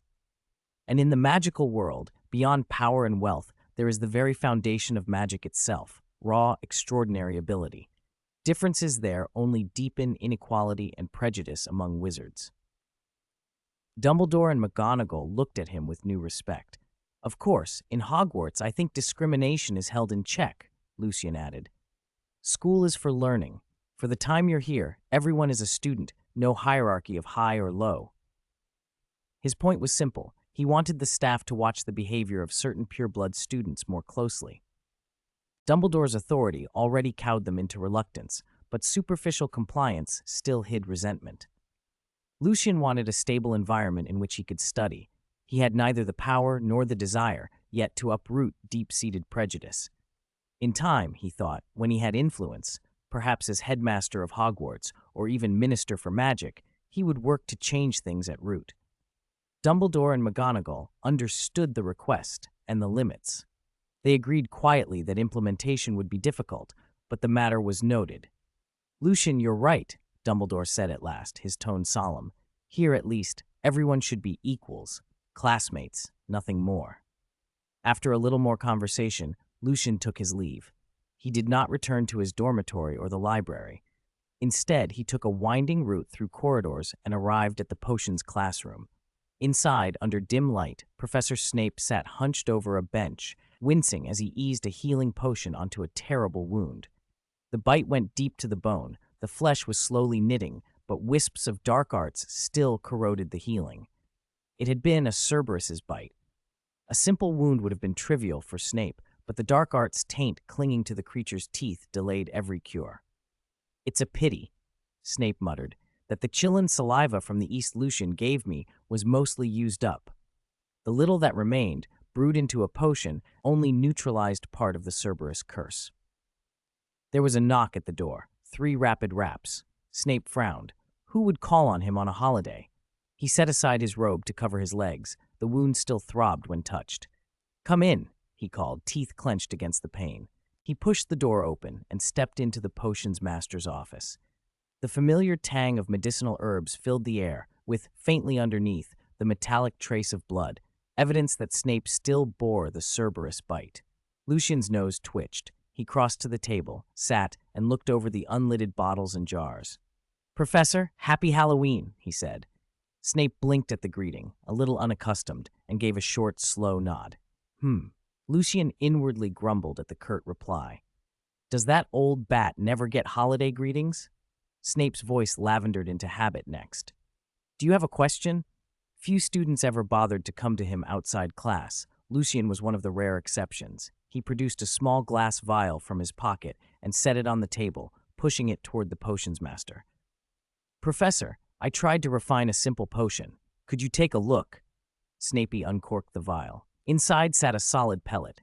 He tilted it, tapped it once. An immaculate white pill dropped into his palm. Bringing it closer, he sniffed and frowned. "It appears to be a healing potion. Blood-stopping flower, dew, ashwinder egg white. But there is one ingredient that's rather uncommon." That piqued Snape's interest. There were few ingredients he couldn't name at a glance. Lucien felt a small thrill of satisfaction. Of course it wouldn't be common. The strange component was Qeelin's saliva. He had been thinking ahead. Once he started using the Philosopher's Stone, he'd need extremely rare reagents, and some couldn't simply be bought. Connections would matter. The youngest master around must have channels. Snape could be useful someday. Lucien reminded himself of a saying he'd heard before. Cultivate good relations with your professors. They could be the most influential people you'd meet. "You can analyze it with a charm," Snape said after a moment, "or you could taste it directly." "I wouldn't put anything dangerous in it," Lucien said. "You can be sure." Snape summoned instruments and muttered a few precise charms, watching the diagnostics as he worked. "Yes, the usual components are here, but there's a peculiar vibrant life force in it." While the instruments hummed, Snape waved a hand and a cup of tea and a small plate of pastries floated over to Lucien. He sipped the medicinal tea, bitter, astringent, a little sour, and scowled. The pastries were labeled air-dried cheese frog jerky. Lucien made a face. "Why not just bring real cheese? That old bat never ceased to be odd." "How was the duel with Draco?" Snape asked casually. His interest wasn't entirely academic. His acquaintance with Lucius Malfoy made him inclined to note the doings of the Malfoy boy. "It was fine," Lucien said evenly. He surrendered almost immediately. Snape's mouth twitched. After all, he's a Malfoy. Lucien half heard the mutter, something like Malfoy, and lifted an eyebrow. "What did you say, Professor?" "Nothing." Snape returned to the pill. "I've examined it. Your method is straightforward. The potion's strength relies far more on the ingredients, particularly that unique one, than on any complex technique." "You're right," Lucien said, smiling faintly. "So, Professor, would you like to see what it does?" After a beat of silence, Snape popped the pill into his mouth and began to chew. Testing small preparations was part of his work. Swallowing a potion was no stranger than sipping a draught. The flavor was not unpleasant, slightly sweet, and at first his expression remained composed. Then warmth spread from his stomach, slow and steady. The pain in his leg eased. Snape lifted his robe and looked at the bitten area. Lucien couldn't see the wound from where he sat, but he could see Snape's face change. Subtle at first, then a flash of something like surprise. The torn flesh knit rapidly, yes, but more remarkable was the way the black aura, the dark taint that had seeped in with the Cerberus's bite, thinned and began to dissipate in wisps. Snape knew how to mend simple wounds. What had always been difficult was the lingering dark arts corruption. That residue usually required time and careful cleansing to wear away. Here, it was vanishing. Lucien remembered his earlier success with a similar reagent when treating Harry. Qeelin's saliva bled with intense vitality, encouraging quick healing and even dispelling certain magics lodged in teeth or claws. It wasn't unlike little Qeelin's pure fire, though perhaps not quite as extreme. Snape let his usual impassive mask slide back into place. "The effect is unusual," he said, cool and clipped. He had wanted for a moment to ask what that ingredient was and where Lucien had obtained it. He thought better of it, partly out of his nature, partly because a professor needn't pry into a student's small secrets. Satisfied it matched his expectation, he offered no further questions. Lucien stood to leave. At the door he paused when Snape called after him. "On the shelf to your left, take anything you like," Snape said. And, he added after a breath, softer, "Happy Halloween, 99, Snape's approval, and the use of the flesh puppet." In the potions master's office, Snape's words made Lucien's lips curl into a small smile. The old bat wasn't completely unreasonable after all. Who said Westerners didn't value interpersonal relationships? A misunderstanding, clearly. "Professor, would this count as a Halloween treat?" Lucien asked, teasing. Snape, unused to being joked with, hesitated for a few seconds. He picked up his teacup, sipped, and said coldly, "If you think it is, then it is." Snape had recognized the potion Lucien had given him contained a rare ingredient, and his pride wouldn't let him take advantage of a student. He'd suggested Lucien pick an ingredient of equal value, a proper transaction. Lucien's playful, festive interaction, however, had caught him off guard. After all, no one had ever run up to Snape and said, "Trick or treat." Lucien wanted to laugh at the potions master's awkwardness. The old bat was still painfully reserved, never one to say what he felt plainly. If he'd been bolder back then, if he'd been more direct, maybe Harry would have taken the Snape name. Then again, it wasn't that simple. Snape's youth had been consumed by an obsession with the dark arts and company that drove a wedge between him and Lily. Dark arts were toxic, they twisted body and mind, and didn't help with finding a wife. If someone ever developed dark arts with no side effects, well, that wouldn't be dark arts at all. It would be proper white magic. If it were powerful, effective, and harmless, then it would be called something else entirely. Lucien moved to a row of cabinets and began selecting ingredients. As expected from the youngest potions master, Snape's shelves held nothing ordinary. Rare, expensive, and hard-to-find items were tucked away in abundance. It paid to be on decent terms with Snape. It made acquiring materials much easier. Which to choose? Lucien lingered, finally sympathizing with girls agonizing over jewelry and clothes. Everything seemed desirable, and everything felt like it might be useful someday. While he deliberated, Snape said, "I hear you've been tutoring Potter, helping him with his studies?" Lucien was mildly surprised. Not that Snape knew. Potter himself had mentioned it. Surprised that Snape had waited so long to ask. Had he been reluctant to show concern for Harry in front of others? The old habits of secrecy and crooked affection, Lucien thought with a smirk. "Yes. How do you think his potion skills have been lately?" "Adequate. A bit stronger than at the start of term." After a pause, Snape added, "Perhaps you should consider teaching in the future." It was Snape's clumsy way of praising him. He'd never give direct compliments, but Lucien understood the meaning and replied politely, "Thank you for your confidence." Snape was, in truth, pleased with Lucien, his diligence in study and his manner with others. He had always thought Harry could learn from Lucien. At least stop pulling that irritating expression and acting like his father. Lucien's consistency at the top of the class made the professors' lives easy. He was reliably the first to finish tasks and earn extra points. If only Lucien had been sorted into Slytherin, Snape mused, the house cup would be even more secure. After weighing the options, Lucien chose a dragon heartstring. Some of the materials came from the Forbidden Forest, a resource-rich area that felt like home to him. He planned a visit to see Selenea and the others in a few days. The unicorn's pregnancy should end in 2 or 3 months, and he wanted to observe them more. Other rare ingredients could wait. There would be opportunities to trade later. With the heartstrings stowed, Lucien bade Snape farewell and went to visit a few other professors, offering holiday greetings and polite conversation. Finally, he returned to his dormitory and slipped into the small private space of his bed. From his system space, he produced the changeable flesh puppet. In its default state, the puppet looked like a pink, translucent jelly with a perforated spherical core that adjusted its form and consciousness. Lucien took a handful of sweets from his pocket and tossed them to the puppet. It extended several pink jelly tentacles, coiled the candies into its body, then decomposed and absorbed them in moments. According to the system, the puppet could consume any nutritious substance, easy to feed. He drew his wand and touched the puppet's surface. As magic flowed into it, the spherical core glowed and slowly began to turn. He pictured the creature he wanted. Guji. The puppet trembled, contracting and expanding, then the large blob of jelly dissolved. A few seconds later, an alpaca stood where the pulp had been, tilting its head to look at Lucien. Compared to animals produced by transfiguration, this alpaca's gaze was noticeably lively. It seemed indistinguishable from a real one. Consciousness intensity set to that of an ordinary animal, Lucien noted. He'd tried this before. Plants had weak consciousness and didn't interfere with transfiguration, but animals were another matter. Their awareness was clearly higher.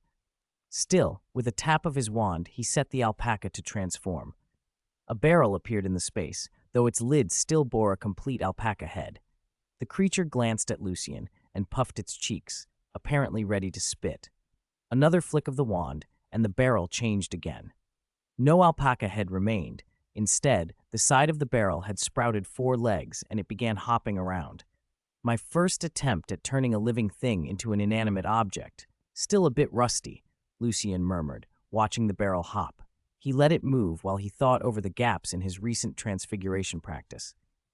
The consciousness of living beings was the main complication, especially with animals. Their intensity required finer control. The changeable flesh puppet was tremendously useful, capable of becoming any creature and adjusting consciousness at will. It would make practicing much more efficient. He planned to master transfiguration of living things before Christmas, and then try to become an animagus soon after. Inside the room of requirement, the Weasley twins examined the classroom Lucien had conjured with curious eyes. Banners hung from the rafters, and bright pennants lined the walls. Fred jabbed a finger at one of them, scanning the slogans, and grinned. "Lucien, this classroom you made is brilliant, but aren't these banners a bit over the top?" George laughed as he read aloud from another banner, toyingly pompous. "Study hard and straight OWLs will come a-knocking?" "We've still got 2 years until owls," Fred answered. He couldn't resist adding, "Of course that's something Percy ought to be worrying about." "You wouldn't understand," George said conspiratorially. "Lately, apart from his studying, Percy's secretly been reading a book called—" Fred scratched his head, searching for the title. George supplied it with a smirk. "Prefects Who Gained Power." Fred chuckled. "Can you imagine? Someone only 16 reading something so dry and dreary." Ron and Harry, sitting nearby, couldn't help but laugh. To younger children, the obsessively proper, self-important older sibling was always a comic figure. Percy's earnestness was exactly that. Lucien, who had only a few memories of Percy, proper, rule-abiding, eager to curry favor and rise in the ranks, smiled despite himself. After a moment, the twins remembered why they'd summoned the room. Fred handed a book to Lucien, while George thrust a letter into Ron's hands. "This is from Mum," George said. "She wanted to thank you for helping Ron out lately. Mum found out Ron's been studying properly, and she's over the moon. Oh, and Lucien, Mum's invited you to the burrow during the holidays. Don't worry, you'll have a great time." Lucien accepted the book with a polite smile. "It'd be my pleasure. I'll definitely visit." Ron's tutoring fee had finally come in the form of a family heirloom, the Weasley family spellbook. Lucien wondered what its pages might hold. Visiting the burrow, a pure-blood household, the Weasleys, sounded like an interesting change from a Muggle upbringing. He didn't open the book straight away, though. He watched Ron instead. Ron had already torn open the letter. Tears welled in his eyes. His nose sniffed. Lucien frowned in concern. "Why are you crying?" "Let me see. What's Mum said?" Before Ron could answer, George snatched the letter and began to read in a high, exaggerated voice, doing a comic impression of their mother. "Dear Ronnie, I'm so happy you've started studying magic properly. Mum's so delighted, and even more delighted that you've made good friends. Remember to be kind to your friends." George ducked away with a laugh.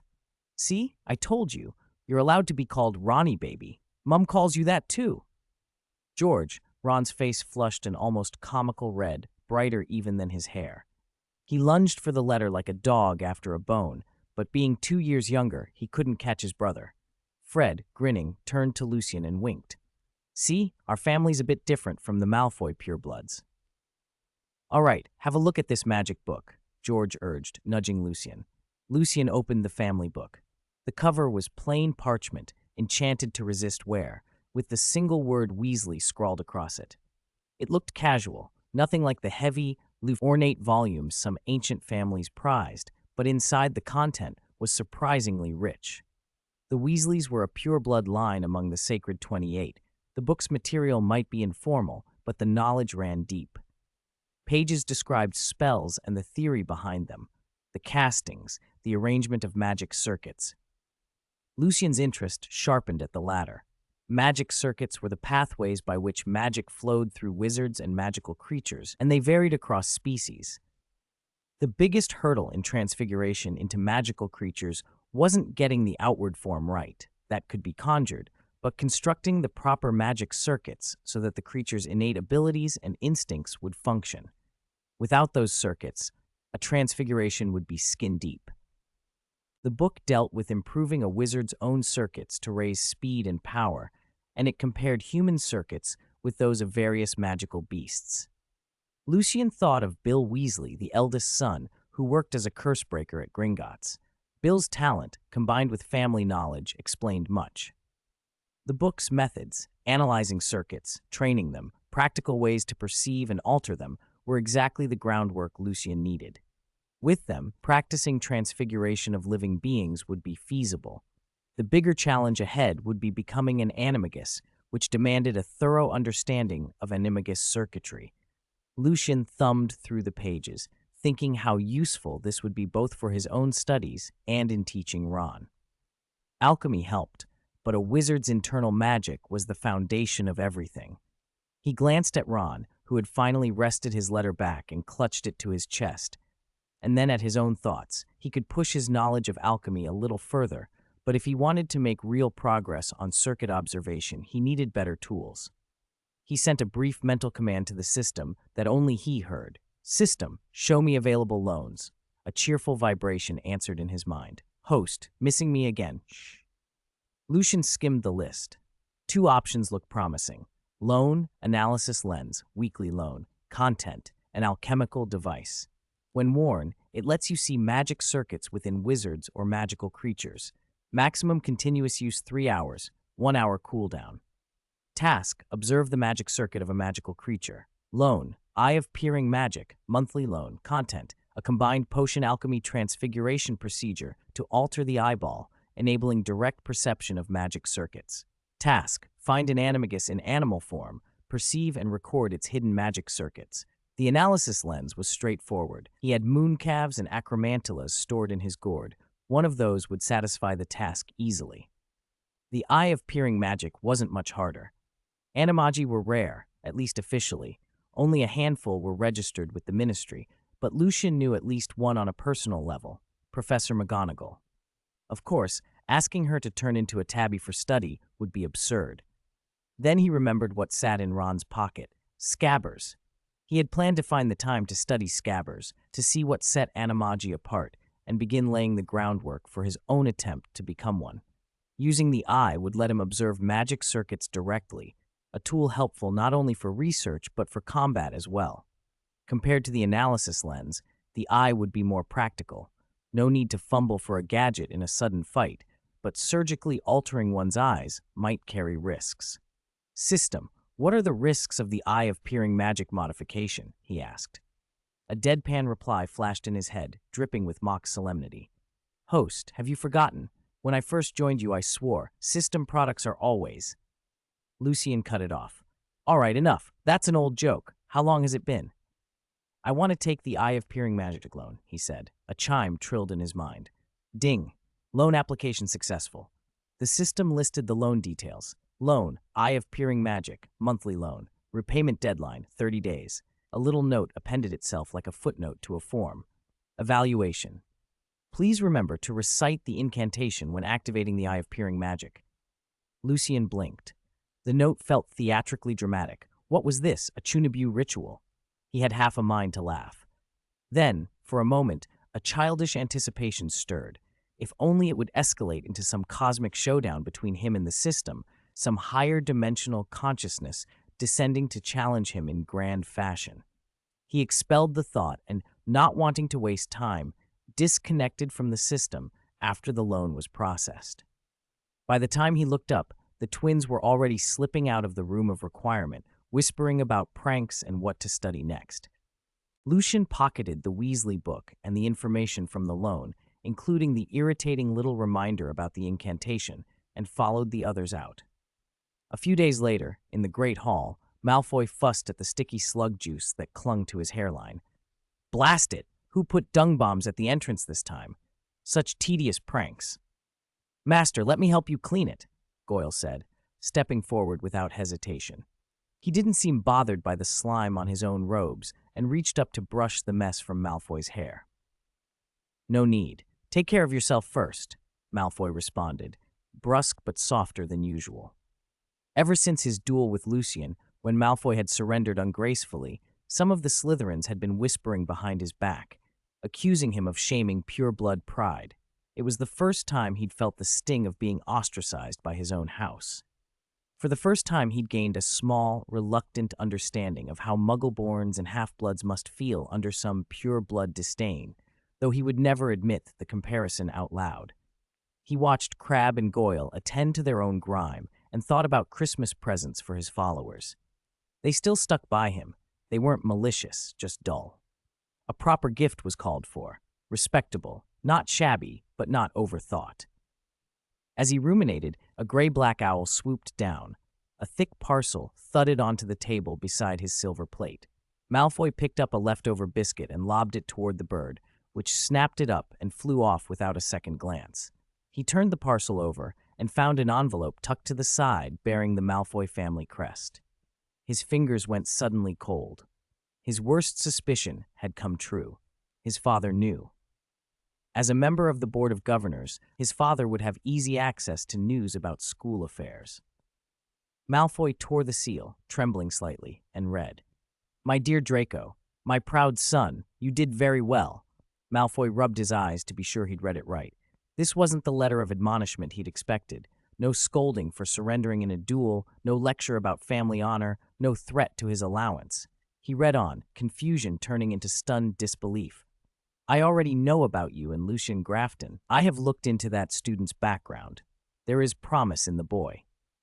Draco, your choice was the correct one. Malfoy is always a friend of the strong. I am pleased that you have understood this.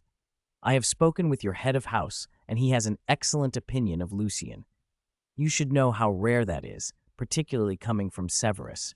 Through other channels I have learned still more, including the account of how Lucien defeated a troll on Halloween night. I have had the foresight to recognize talent and to cultivate it. Draco, you are very much like me. Go to Lucien and apologize. Do not worry about pride. It is something to be used to extract greater advantage when the time comes. Form friendships with the strong and with those of potential. They are the foundation of the Malfoy name. Consider these words well. The parcel contains a gift I prepared for you, something I believe will prove useful." Malfoy stared at the inked words, speechless. He checked the crest again, held the paper to the light to inspect the watermark. The letter was genuine, not some concocted prank. He opened the parcel with numb fingers and found careful, expensive items inside, precisely what he'd expect from his father, tactically chosen. For a moment he simply sat, letter crumpled in his hand, the room around him blurring into the background. He had one practical problem: how to find Lucien and contrive an apology that wouldn't humiliate him further in front of his housemates. "Sigh," he muttered under his breath, folding the letter and tucking it into his robe. He needed an excuse to seek Lucien out, one that would satisfy his father's command but preserve whatever dignity he could salvage.